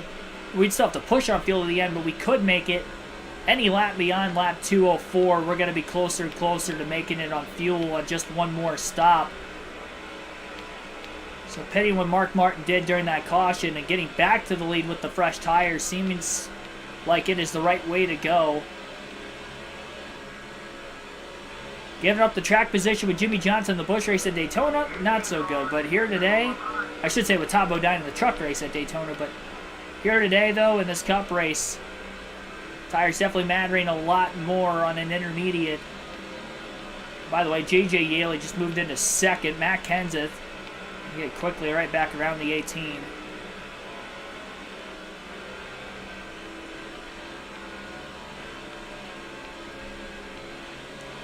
The field is closing in on Denny Hamlin once again.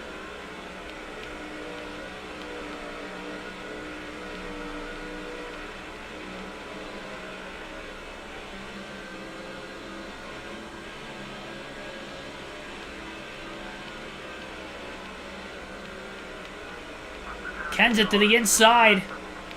They're closing in on the 11 of Denny Hamlin. He's in the way. They're going to split him 3 wide. Oh my gosh. Martin holds on to the lead. Barely.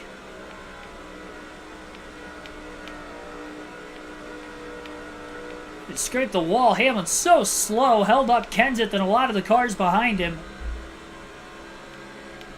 I wasn't sure what lane he was going to pick. I was just trying to not run into the back of him. I was scared he wasn't going to move. He tried to get out of the way. But when the leaders were side by side off turn 4 like that after Kenseth got to the inside of Mark Martin, should have known he wasn't going to be able to stay there. 101 laps to go, this time by at the line.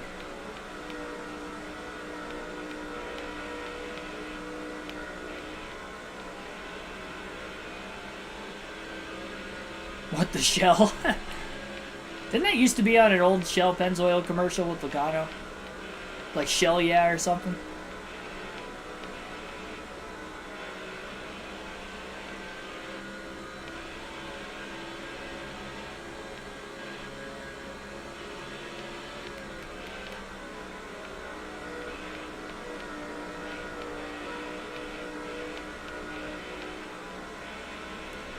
Yeah, when you consider the fact Hamlin and Stewart have had engine issues today, too. I mean, Yaley, you wonder if that car is going to even make it to the end of the race.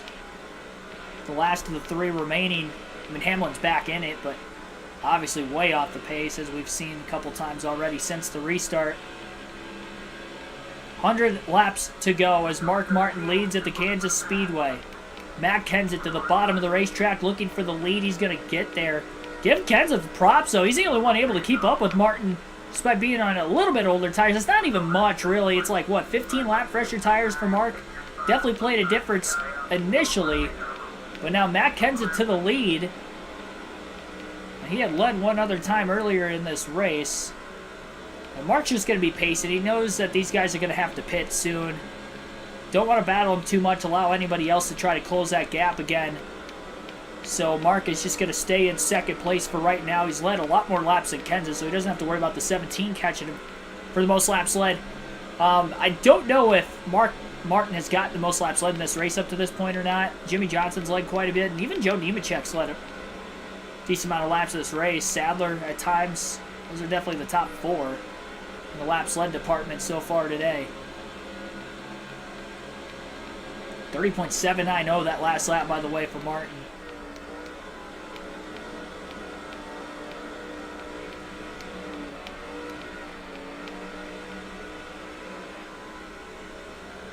Oh, yeah, that's right.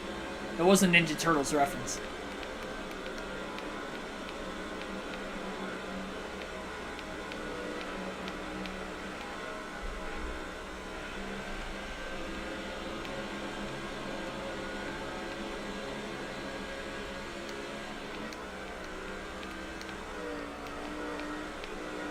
Well, even if Mark Martin doesn't win today, which, I mean, he's able to save a little bit more fuel in the draft behind Kenseth, even though it's not really a drafting racetrack. I have to imagine that's helping him somewhat. Definitely going to want to push the fuel window this time around, though, if you're Martin. So he can make this race on still 4 stops, but again, he pitted during the last caution. Nobody else did. Really trying to stretch it, and that caution came out only 10 laps after he had pitted before, but he was pacing to be about 7 short. So that may make him make it to the end.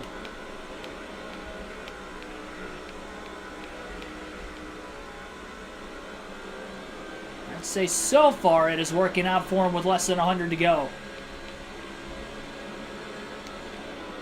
We'll be closing back in on Denny Hamlin again here shortly. Curious if Matt Kenseth's going to be able to get around him. This time he struggled, and at a time where he almost got by Mark Martin for the lead, he ended up not, and they may catch him in the tri-oval again. Martin to the outside off of turn 4. And a squeeze play that time. Kenseth holds on to the lead. Got dicey though with the teammates.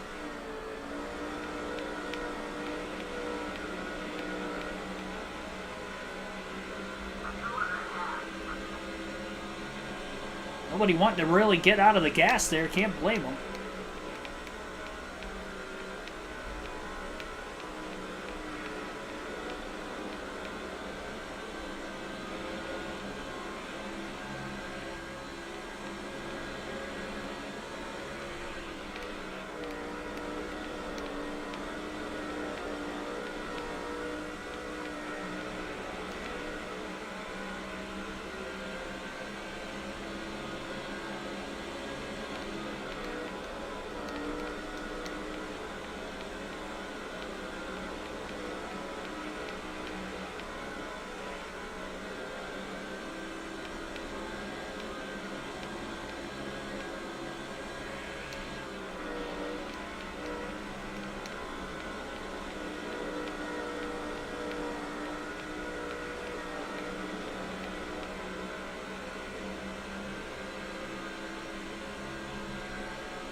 That make the reference really cool. Seen the show on YouTube. Full episodes. Yeah, I remember watching the cartoon when I was younger. I remember they had it on my local Fox affiliate, like Saturday mornings. It was like that and Sonic were back to back. I didn't really watch Sonic, but I watched Ninja Turtles. Watched the movies.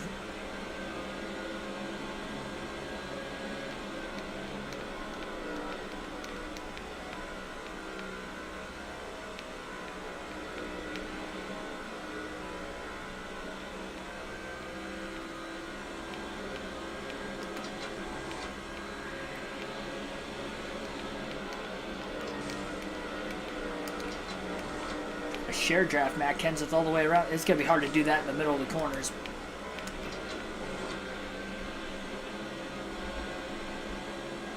And Mark Martin just trying to make it on fuel.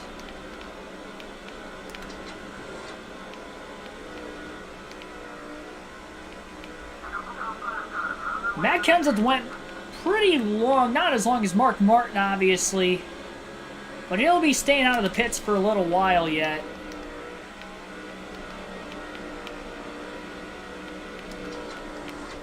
Man, I am moving around so much in the middle of the corners. Later into the run. Freed it up on that first pit stop. Haven't touched it the last two. A wall scrape off turn 4 again.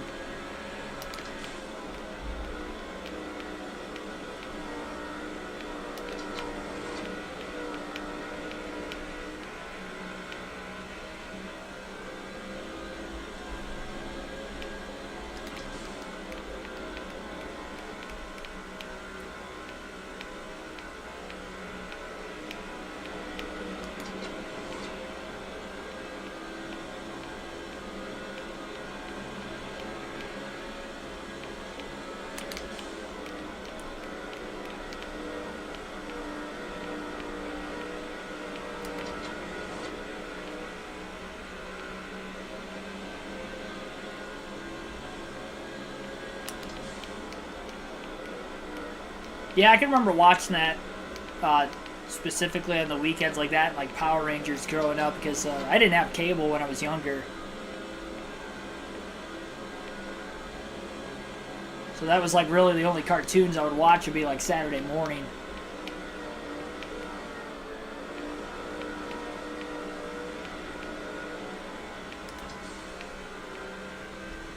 Closing back in on Denny Hamlin again.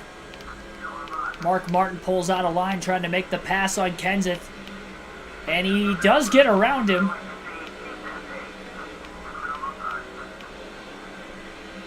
So Mark Martin passes Matt Kenseth for the race lead.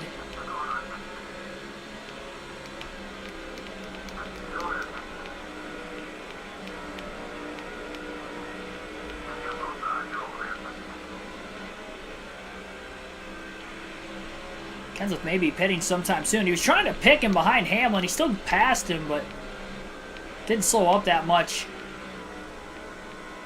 And Kenseth will pit that time off turn 4. So Mark took the lead a lap before Kenseth pitted. Maybe Matt decided to pit now, considering he lost the lead. It was going to be tough to get back by the 6. I'd say the tires probably evened out over the course of that run, considering that Mark Martin only had about 10 to 15 lap fresher tires.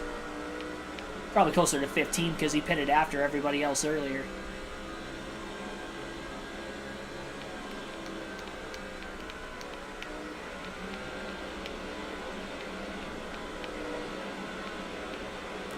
Sits behind rookie David Stremme in the 40.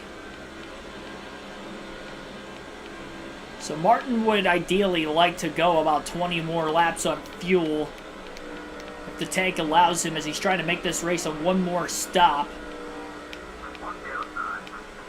He was able to go 65 laps earlier, so it'd have to go to at least, again, lap 203. Come out of the pits with 64 to go. I guess technically lap 202 is what he'd absolutely have to go to try to make it to the end. Put David Stremme another lap down. 10.5 second lead right now for Mark Martin.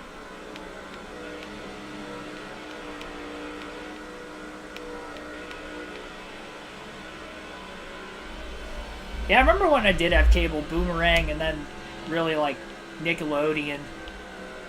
Never really watched like Disney much growing up. Never got into Cartoon Network too much. The older, like, technically Cartoon Network is kind of Boomerang, but not really. Boomerang was like all the older shows like the Flintstones, and the older Scooby-Doos, and Looney Tunes. What else they have on there? Jetsons.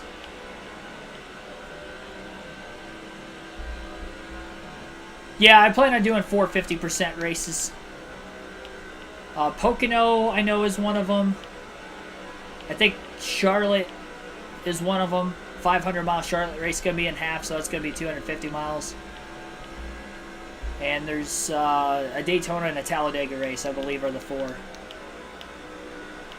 Because there's going to be 3 races at both, so one of each of Daytona or Talladega of those 3 are going to be 50% races.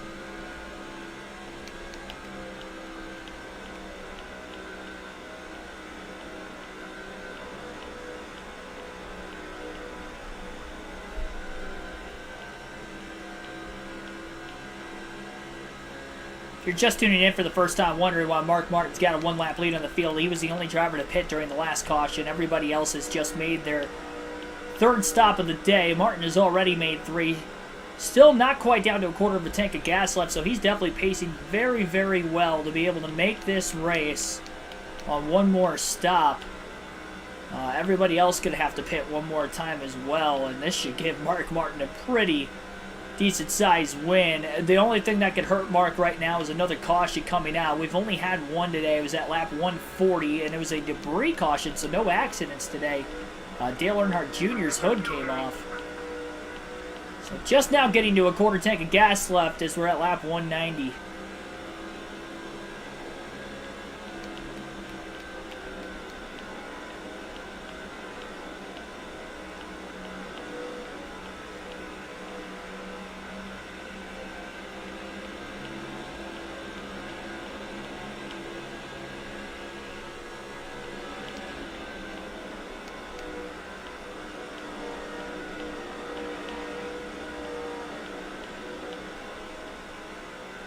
Are in the 15.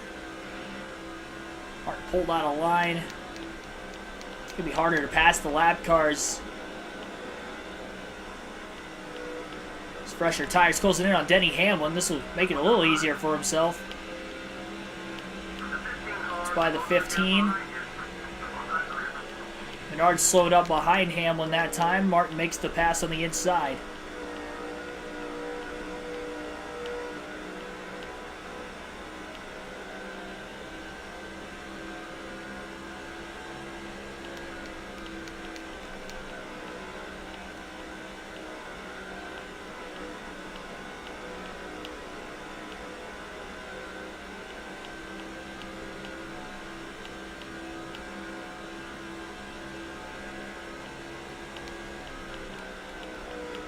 $25 likes on the stream. Appreciate everybody that has hit the like button so far and subscribed for more daily NASCAR content as well. Live race commentary streams on the race weekends for racetracks I don't go to in person, and video game races during the week. It's come to that point in the race where I didn't want to have to, make this decision this week, but I thought it was in my best interest personally with things that I have going on in my personal life at the moment that I have decided late, unfortunately. And again, I don't know if the people that are on the receiving end of this are watching the stream or not, but I will not be going to COTA this weekend. So originally I was planning on doing the live commentary streams for the truck and the Xfinity race tomorrow anyway.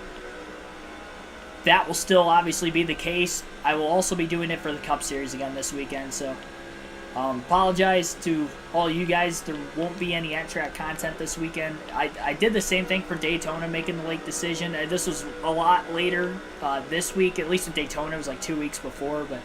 But this week, I didn't really have my... it wasn't looking like I was going to for most of the week, but I did want to make sure that was going to be the case. So Thursday, notified the parties that yesterday morning about my potential plans. They were understanding of it, so yeah, I apologize for that. I think I don't like to go on the record and talk about like a lot of my personal life on the channel. I try to keep that personal. I don't really like letting people in on that in general, even outside of the YouTube channel. So yeah, it's just in my best interest to not do that right now, and I'll shoot again for Talladega in the spring. I don't want to set that in stone either, just to make sure, because I've said that I was going to go to 2 races this year I didn't go to yet. So yeah, I didn't. I'll stop. It's tough though, because I have to let you guys know you know, ahead of time because, hey, I won't be doing live commentary that specific, you know, race weekend or that race. So I try to, you know, let you guys know so when that race comes up, I'm not getting flooded in the comment section about, oh, why aren't you streaming? It's like, oh, well, I'm at the race. You know, I tried to mention that a couple weeks in advance. That's why I try to say it as much as I do. And it sucks that, you know, that's happened twice, you know, this season. But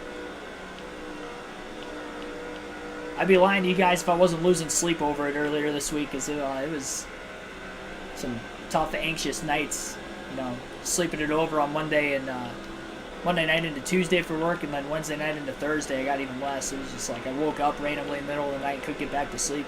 And, that's all I could think about was unfortunately not being able to, you know, to go. It's in my control, but you know, I'm making the executive decision, trying to play it smart on my behalf. I will say later in the schedule will be a lot more loaded as far as you know, attending racetracks and races in person this year than the beginning of the schedule, which is weird because 2021 I went to a lot of races in the middle of the season. Last year I went to a lot at the beginning, and then like the second 2/3 I didn't go to as many, and this year it's probably going to be, you know, a couple, you know, in the first half of the year, but a lot at the end of the season. Going to be tight on fuel. Yeah, I think I'll be able to make it where I need to be. I mean, 65 laps from when the caution came out would be to lap 205. And I think that would be a very good spot for Mark Martin to hit pit road. Just to be safe if he goes anywhere beyond that. If he can make it that far, obviously he's going to have a really solid chance of being able to make it on one stop still. But that's the situation we're in right now. True Assassin 86X, welcome into the stream. Man, we're catching Hamlin like every 7-8 laps, I feel like. Oh my gosh, he's going all the way down to the back straightaway. He tried to Chastain me. He tried to do what he did to Chastain back at Gateway last year. It's a rookie Denny Hamlin. This NASCAR 07 game.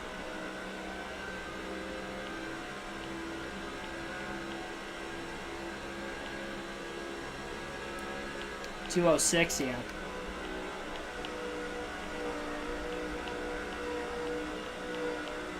You can probably go that far. Because then when I come out of the pits, I'd only have 61 laps.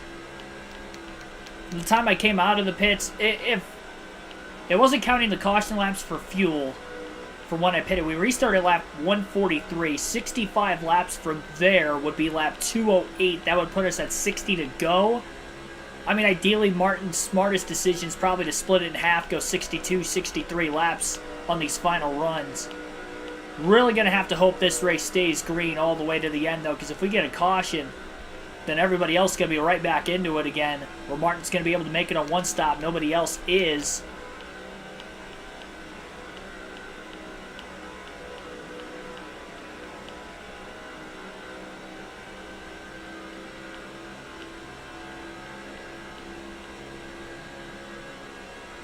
Lap 204 right now.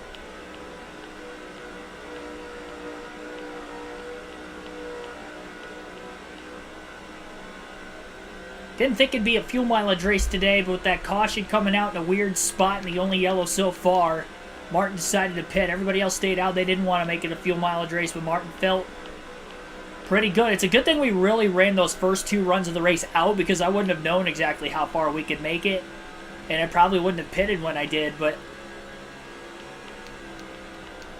knowing how far we took those first two runs of the race, I figured it was a wise decision to pit, and that could lock the win up if it went green the rest of the way, which, I mean, 134, 24 laps from when we went green to the end is a long time to go. Green! Martin out of gas! Almost missed pit road! He made it. Wow, okay, wow, pushed it to the end. Had to pit. He was not going to make it all the way back around. He pushed it to the brink there. 4 tires of fuel for Martin. Almost missed pit road. Wow, I thought I had about another lap left in it. So, I mean, we went 65 laps from the caution, so I'm guessing that we didn't save any fuel when we pitted under the yellow, so that's probably why we ran out at lap 205 like we did. So we did go 65 laps again, but we had a few caution laps in there. should be able to make it to the end. You would have to imagine 62 laps. That was a close call. I mean, if I would have missed pit road, that race would have been done for us. Because we wouldn't have made it all the way back around, unfortunately. I had to slam on the brakes, too, because I was still coming in hot. Even though I was out of gas. Wow, I mean, that was the best spot to run out. Almost the worst, though, too, because there wasn't a quick enough reaction time. There would have been no chance Mark Martin would have benefited from that. Now, he is in second. He was the leader when pit stop started. He has fallen back to second with Kenzen taking control of the fresh tires. And that should be Martin's last stop of the race. Again, he'll have to go 62 laps to the end. He went 62 green flag laps from that last restart to where he's at right now. So you would think he can make it. The big thing is if we have a green-white checker finish and we go past the scheduled distance. We only get one attempt at it, I do believe. I don't think it'll end under caution here. We haven't really seen that come into play yet in all three series on this game, so I don't know 100%, but if we do end up having a guaranteed green-white checker, that could cost Martin a chance to make it. And if we do get a caution for the end, I think he's going to have to pit, because otherwise he's going to be on older tires than everybody else. So the hope is we stay green to the very end, and Mark Martin should have this win in the bag. I'm glad I pushed it as far as I did, though. In hindsight, I almost ran out, but if we didn't push it that far, maybe we would have ran out on this run at the end. In a much worse spot. Martin trying to get by Paul Menard there, couldn't quite do it.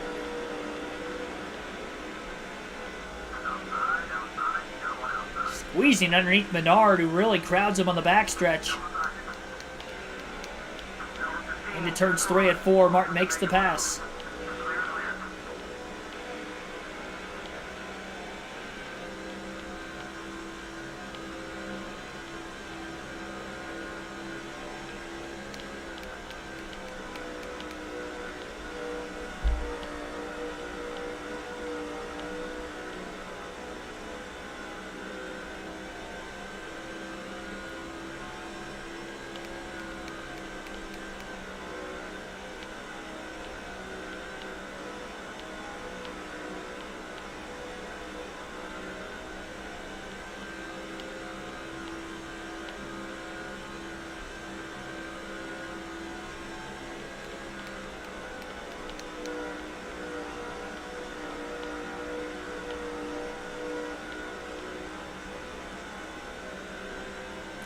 I think Ken's getting held up by Denny Hamlin in the 11 car going into turns 3 and 4.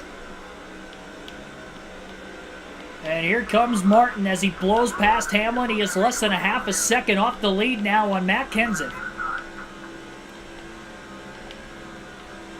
Fastest lap of the day for Martin that last time. Kenseth goes wide, middle of the corner. Martin going for the lead. Kind of clipped the apron there. Couldn't get the drive off. Kenseth still on the outside. Door to door as they enter turn 3. Kenseth's car bottomed out on its own. And Martin is clear off of turn 4. He's back out in front at the Kansas Speedway.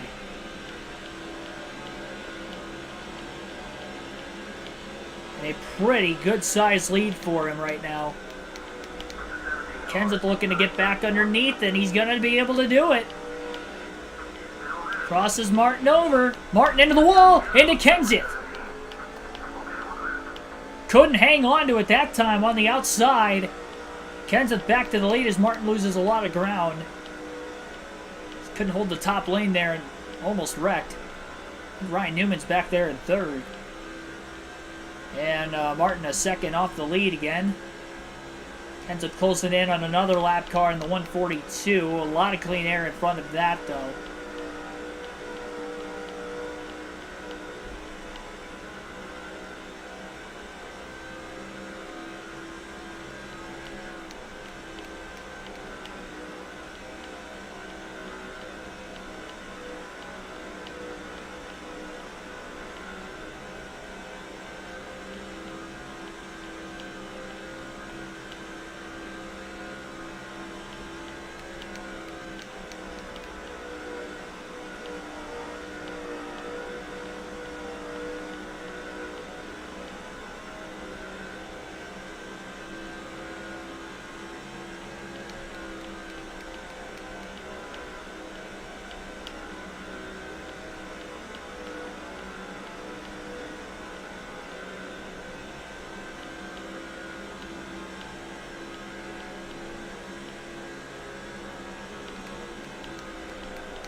Kenseth was actually kind of stuck behind that 142 car for a little while.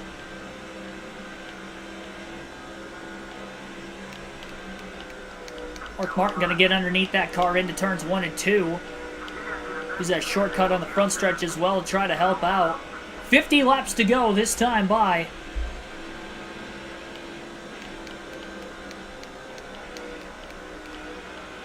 Kenseth going wide in turns 3 and 4. Big run for Mark Martin. Loose that time. Car hadn't been getting that loose on the apron before, but it did there.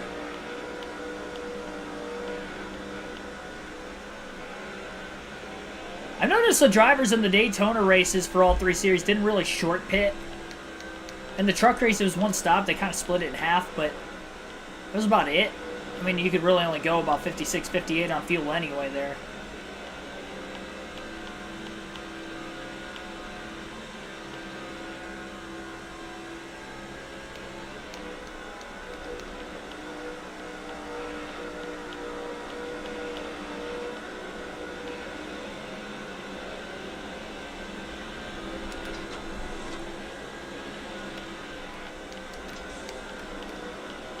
Going back to just kind of saving his stuff right now behind Kenseth.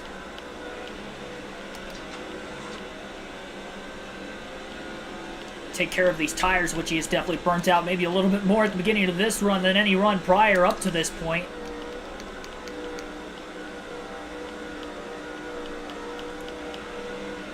I think Denny Hamlin will be the next car that the 17 and the 6 will catch again. Hamlin seemingly has held up a lot of those other lap cars that have just passed him that last lap or two as well. So here we go. Into the tri-oval. Martin to the apron. Gets by Kenseth. He led that lap by about a half a car length at the line. He blows past the 11 car into turn 1. Kenseth's going to be able to do the same, but he definitely checked up in the tri-oval. Mark Martin surpassed him down on the apron, so he was content with running behind him for a moment there, but once they caught the 11, Mark gets right back to the lead again.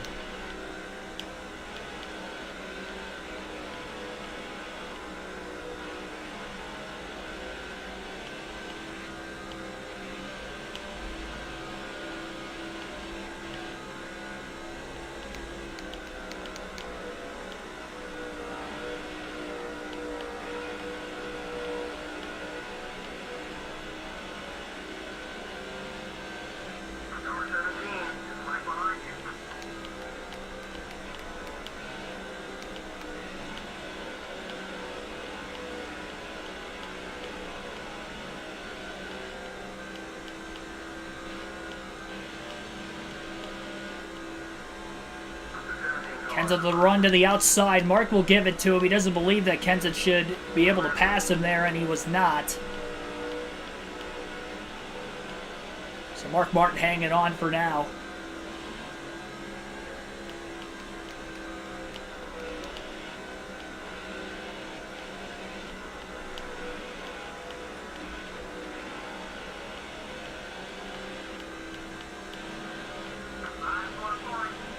So there it is. 5 bonus points again now for Mark Martin, giving him 10 total on the day as he has clinched the most laps led. Despite starting last with no practice at qualifying, came out, had a fast car. I'd say in comparison to the rest of the field, on the short runs quicker than what he was at Daytona. Has lacked a little on the long run speed early, but they made that adjustment, kind of counteracted for it a little bit. And now Martin leads late in this race. Kenseth gets good runs off turn 4, but he's not able to actually get to the bottom with Martin taking the shortcut through the tri-oval. He protects the inside, trying to make Kenseth pass him on the outside, which Kenseth has just not been able to do so far.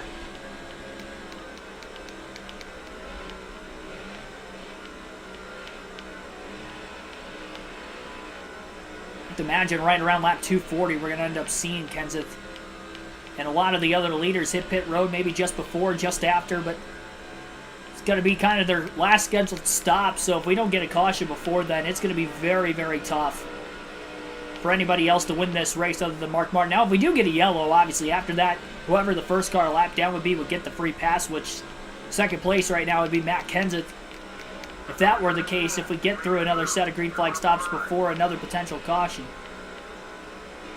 Right now, though, everything is good for the 6.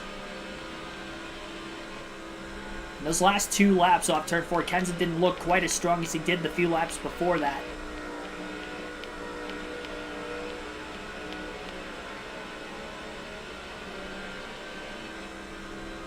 Up to 32 likes on the stream. Appreciate everybody smashing that like button tonight. Again, subscribe for more daily NASCAR content as well.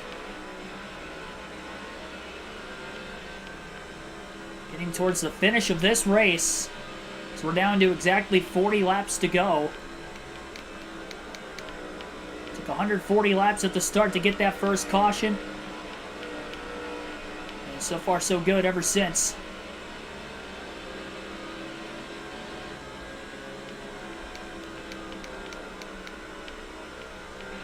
Kenseth not quite able to get underneath the 6 as he still protects the bottom. Kenseth gets too much of a run on him and does beat Martin to the inside. Martin will probably just let him go and sit behind him again. No incentive to really just keep running in front of him. Especially with clinching the most laps led now, as he did a few laps ago.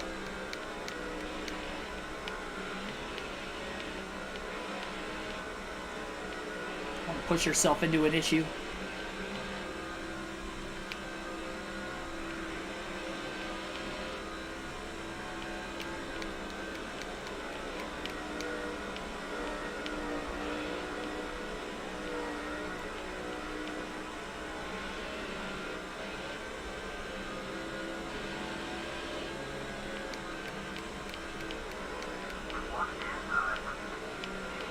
Hamlin pitting. Kenseth got to the inside of Mark Martin, but somehow couldn't get the throttle down quick enough. Martin didn't really pinch him, but Mark holding on again. Adding more laps led to his total. I think he has led over 100 today. I'd not be shocked if that was the case.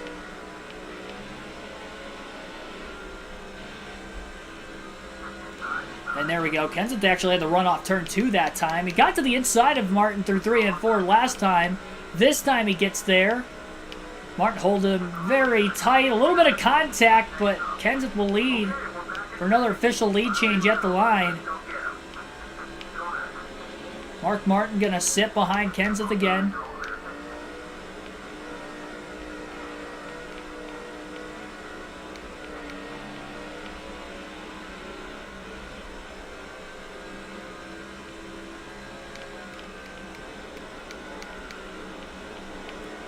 Mark Martin willing to just kind of let it all hang out behind Kenseth for right now. Share draft a little bit down the straightaways. Try to conserve a little bit more fuel. He's already locked in the most laps led.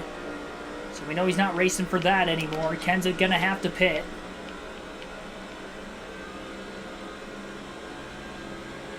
A lot of lap traffic now in front of the 17.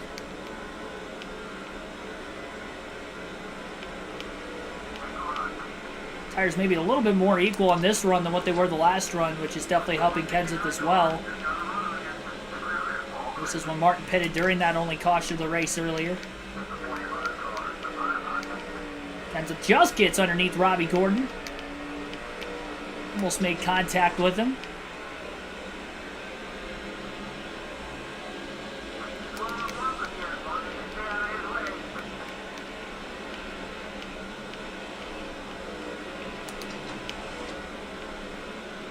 Some more lap cars just up ahead.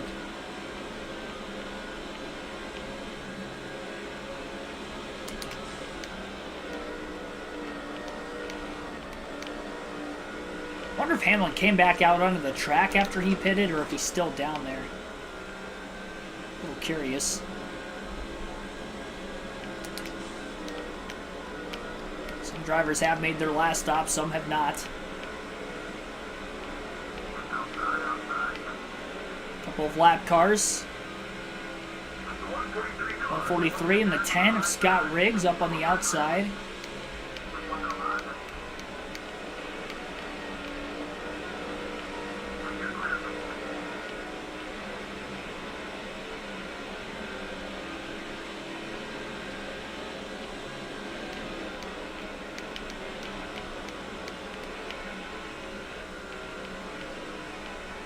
Kenseth stays out at least one more lap.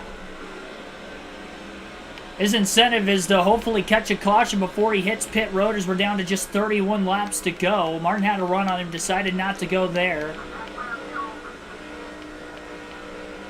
With 31 to go, he came out of the pits with 62 laps left, so he is pacing exactly where he needs to be to make it upfield to the end of this race. Mark just keeps doing what he's doing. He'll be all right. Has a run, this time off turn 4. Into the tri-oval, side by side. Kenseth led that lap at the line. Martin with the advantage into turn 1, looking to retake the race lead, and does. Martin back out in front. Back and forth. He and Matt Kenseth have gone over the last 100 laps of this race on a different pit strategy for both of them. And again, Martin is the only driver that can make it on one more stop. Pitting during that caution, he's barely going to be able to make it. If that caution would have came out even 2 laps earlier, I don't think Martin would be able to make it on the one stop. But the calculations seem to be correct. And definitely couldn't go any further on that last green flag run, or fuel run, I should say, specifically.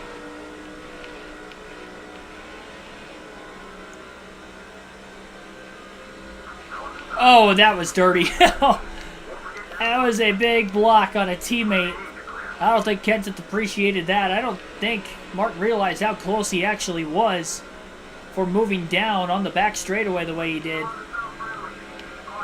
to get by Denny Hamlin on the outside in the tri-oval, so Hamlin is still in the race.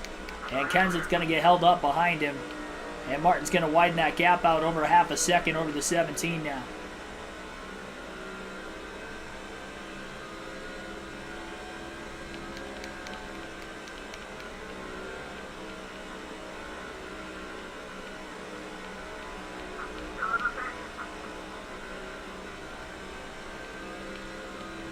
.27 to go.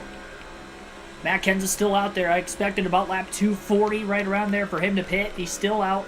Really, any given lap, he'll end up hitting pit road because he has to. And a lot of other lead lap cars that have already made their stop. Hasn't been able to really close back in on Martin after getting stuck behind Hamlin 2 laps ago. Kenseth a lot wider through 3 and 4 this time, so he definitely won't pit there either.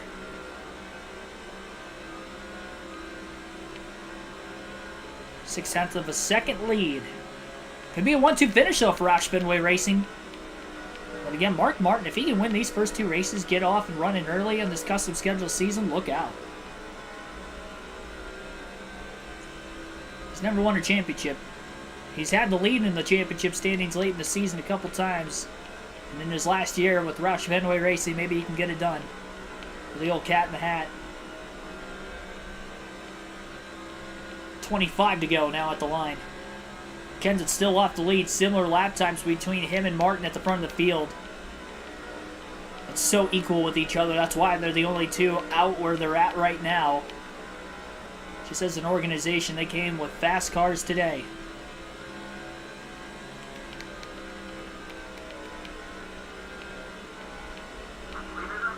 Kenseth will pit from second.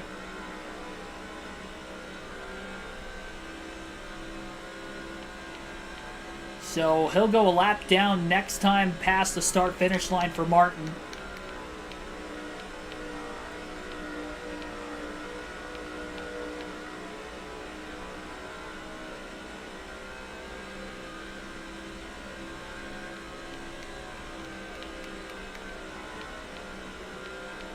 I don't think he was the last one to pit. Jeff Gordon's kind of been the last one to pit other than Martin.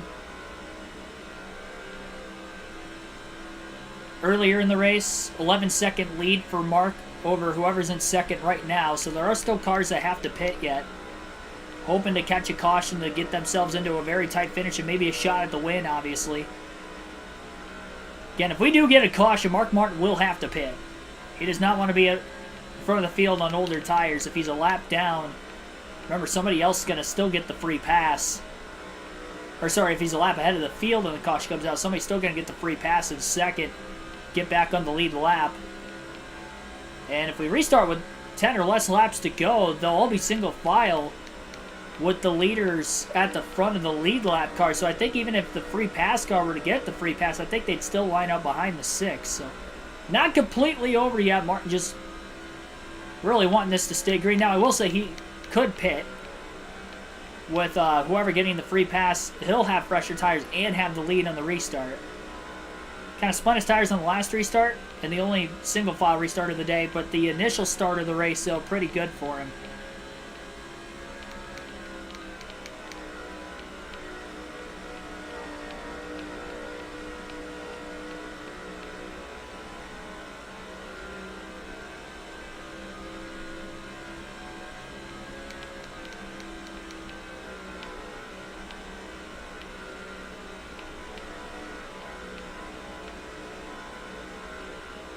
$20 to go at the line.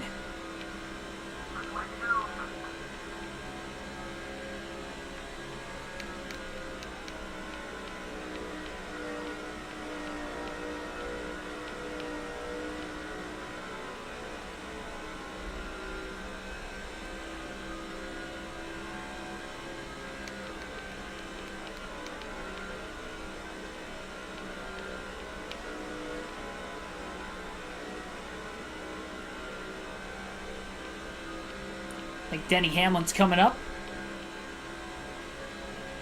1 lap lead on the field for Martin right now. It's the last car coming out of the pits. Sterling Marlin in the 14. Already 1 lap down, I do believe. He'd have to be, obviously, so he's in danger of going a 2nd lap down. He's going to get held up by Denny Hamlin in the middle of 3 and 4. Mark Martin, rather, checked up quite a bit in the middle of the corner, trying to keep it off of Marlin, who also checked up for the 11. Both get by to the inside. 18 laps to go. Just got to hope Denny's not going to be the cause of an accident with how slow he is compared to everybody else on the track. Fuel strategy win here for Mark Martin that has allowed him to lead the most laps and win this race on the same amount of stops as everybody else. But again, nobody pitted during that caution at the edge of the fuel window back at lap 140. Martin ran it till it was dry off of turn 4. That last run has to go 62 laps to the end. And if he did have to pit for some reason, it would definitely be a splash and go only stop, quarter of a tank of gas, and that would be good enough. No incentive to really try to pass the 14 car of Sterling Marlin. I don't know that he's going to really try to. Marlin has fresher tires, of course. He just came out of the pits a few laps ago, right in front of the 6, so this would not be an easy pass for Mark, even on a slower car. There's nobody directly putting any pressure behind him either.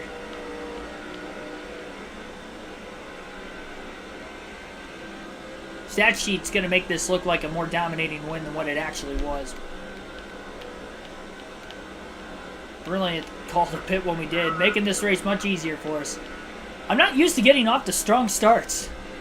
I'm used to playing from behind, and then we end up catching up like 2/3 of the way through the season. It's a tight points battle until the very end in these Cup Series full season points formats. But in this one, though, off to a strong start. If we can keep that pace at the end of the season, which I tend to do too, I mean, we could end up actually clinching the Cup title a little early. Which usually isn't the case in the Cup Series on these EA Sports games.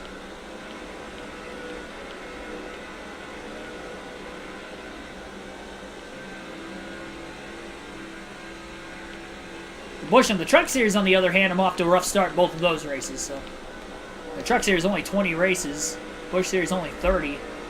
A lot of Cup regulars there. That'll be interesting to see how that goes. On the Cup side, so far so good for Mark.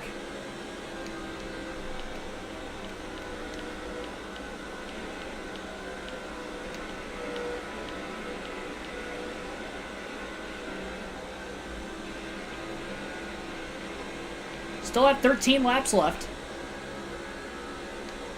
Trying to bring it home.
Ten to go.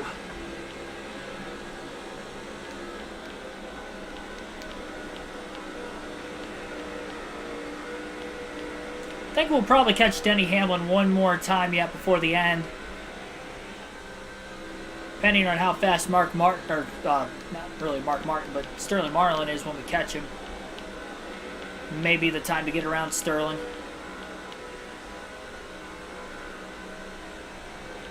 And it looks like we should catch Denny Hamlin getting into turns 1 and 2 just up ahead. Martin to the outside of the 14, a little crossover.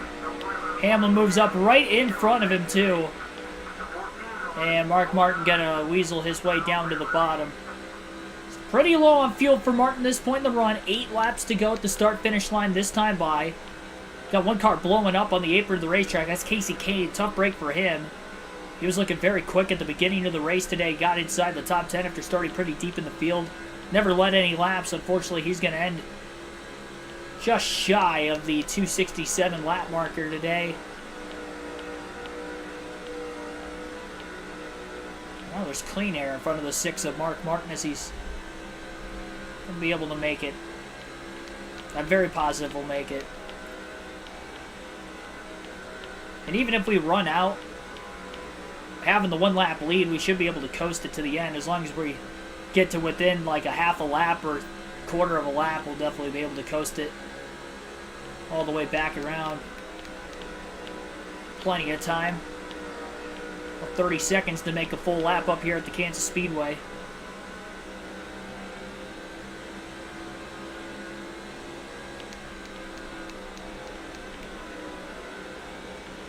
Think it 2 laps short? I honestly don't think we're in any trouble at all, personally.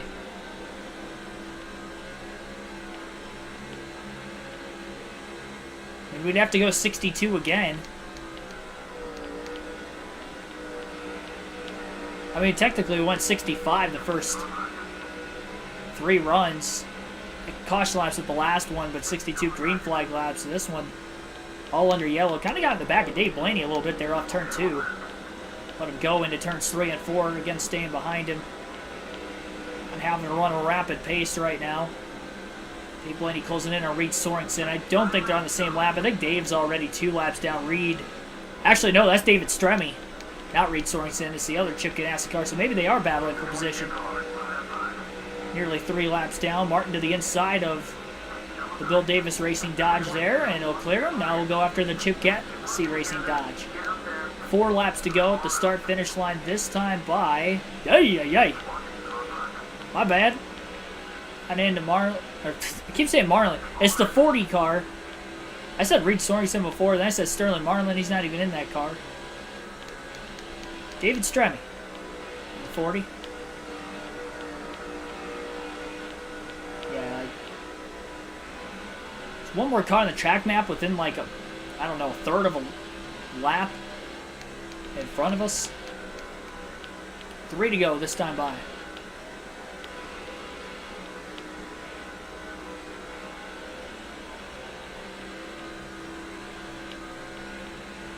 Four and a half more miles.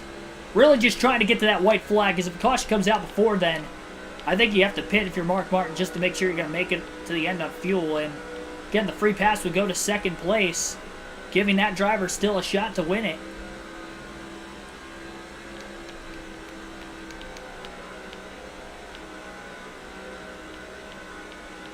Assuming again that Matt Kenseth is that second place car. After the green flag pit stops, 2 to go for Mark Martin. 3 more miles away from victory.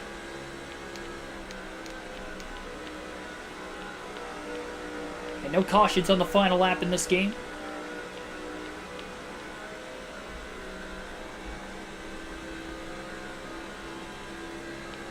Fuel mileage win for Martin. And that is why he's going to win it by 1 lap. Took advantage of that only caution today. Ran those first 2 runs out as far as he could. 65 laps each, knowing he could go 65 laps. So when he pitted, he knew he wasn't going to have to go further than that. On either run, went 65 the last, 62 to the end. He is going to make it. He's a half a lap away. Off of turn 4, it is Mark Martin, who has won now the first 2 races, raced his way to victory lane at Daytona, and a strategy-based race today at Kansas.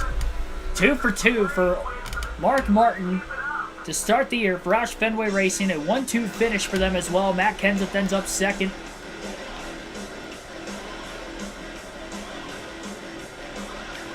And a victory burnout on the front stretch for Mark. Average finish for 2 races, 1.0. Trying to figure out the burnout in this game. I did it in the grass at Daytona, so I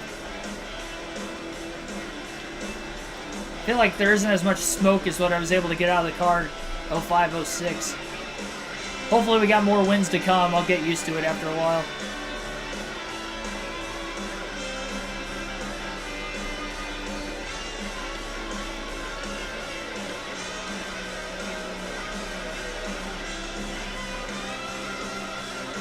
A little bit better at the end of it, at least. I feel like it dissipates a lot quicker in this game, too. So, the only 2 Roush Fenway drivers to finish inside the top 10 finished 1-2. Again, Mark Martin and Matt Kenseth finished 1-2. Greg Biffle had a motor blowout on him earlier. He was leading laps as well. Maybe he could have been up there in the top 3. But 118 laps led for Martin from last to first. Only 1 caution, 33 lead changes. Again, margin of victory 1 lap because Martin was able to make it on the same amount of stops. Again, 4 stops for everybody, but we were able to make it. I figured we would be able to do it. We went 65 laps first 3 runs. We only had to go 62 to the end. And again, that was because of a caution coming out in between the second and third pit stops of the race, because we had pitted at lap 130. Caution came out at lap 140 and kind of went to the end there. So, yeah, Mark Martin ends up getting the win. Matt Kenseth second. Jimmy Johnson third. J.J. Johnson ended up fourth. Fantasy driver. Must have led a lap during green flag pit stop. Somehow finished 4th place. Good run for him. Jeff Green ends up 5th. I wonder if there were some lap cars that hit pit road. That's what I'm thinking happened. I think there were some lap cars that pitted when we did earlier, because J.J. Johnson and Jeff Green I don't think were on the lead lap. But because they pitted during the caution flag, even though they would have technically... Well, they finished 2 laps down or 1? Because if they finished 2 laps down... No, they only finished 1 down. I don't know. Maybe they made it too. Maybe they pitted and made it, and they were a lap down earlier.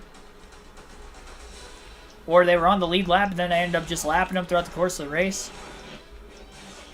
Interested to know how they finished where they did. But yeah, J.J. Johnson ends up 4th. Jeff Green 5th. Top 5 for him. Kevin Harvick 6th. Elliott Sadler 7th. Jeff Gordon 8th. Joe Nemechek 9th. And Jeremy Mayfield rounds out the top 10 today. Our other teammates, Jamie McMurray 13th. So 12th, 13th. Not a bad start to the year for him. And I want to see exactly who all DNF. We know Greg Biffle. Quite a few, actually. Tony Stewart, we saw Balloon Engine on lap 12. Michael Walter, Balloon Engine. Malone, one of the fantasy drivers, ended up blowing an engine. Reed Sorensen blew a motor. Greg Biffle, we saw, blew an engine. Dale Jr. blew an engine. Actually, he had that debris caution at lap 140, then he blew a motor just 21 laps later. Started on the pole. Tough break for him. Dale Jarrett blew an engine. Denny Hamlin had an engine issue, but then ended up still finishing the race many laps down. Passed a lot of cars as a result, though. Casey Mears blew a motor in this race. Ryan Newman blew an engine at lap 220. And then we saw Casey Kane blow an engine late as well. So we had 11 drivers have engine issues, 10 DNFs, and then Hamlin finished a bunch of laps down, over half the race down, virtue of laps. So, unbelievable.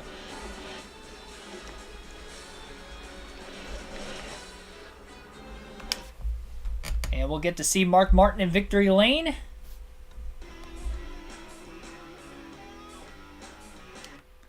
And we will check out the updated point standings following our second race of the season.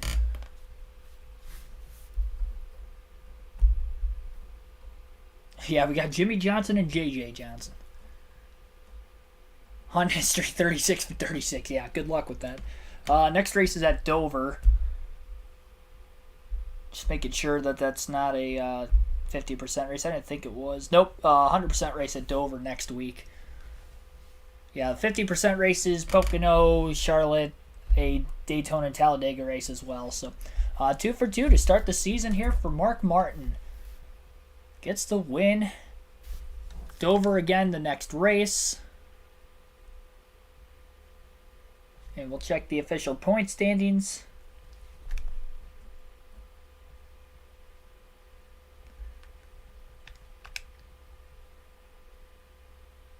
.40 lead right now for Mark Martin early in the year. Obviously, with it being early in the season, it's going to be really condensed. Ken's at 2 top 10s to start the year. Second place runner-up today. He's second in points, 40 out of first. Jimmy Johnson in third. Jeff Gordon in fourth. Joe Nemechek with a good start to the year at fifth. Jeff Green, obviously, at the top 5 today as well, in sixth. Jamie McMurray in seventh. No top 10s yet, but 12th and 13th. Good enough to get him up to there. Jerry Mayfield, 8th. Brian Vickers, 9th. And Jeff Burton is 10th. So, kind of an oddball group there in the top 10 early in the season at least. Greg Biffle blew motor today back at 21st, obviously. Denny Hamlin back 25th. Kyle Busch in 28th. Unfortunately, having a terrible start to the year. Look at this. Tony Stewart and Ryan Newman. I think Newman blew an engine in both races. If I'm not mistaken, I think Tony Stewart did too. So 2 engine failures to start the year in the first 2 races for Tony Stewart, Ryan Newman. And they are outside the top 30. Tony Stewart, remember, the defending champion as well from the 2005 season. Thanks for everybody tuning in tonight. Be sure to hit the like button, subscribe for more daily NASCAR content. Live race commentary streams tomorrow on the channel. Let me check the start times for the truck and the Xfinity race just to make sure. I was looking at a different time zone throughout the course of the week, so I want to make sure I have it right for Eastern time.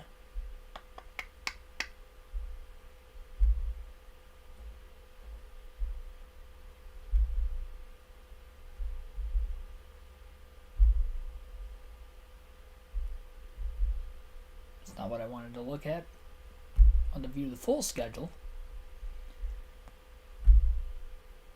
Alright, so Truck Series, 42 laps. That will start at 1:30 Eastern Standard Time tomorrow. The Xfinity race tomorrow will start at 5 p.m. Eastern Standard Time. Again, doubleheader with the Truck and the Xfinity Series. And then live commentary for the Cup race Sunday will be at 3 p.m. Eastern Standard Time.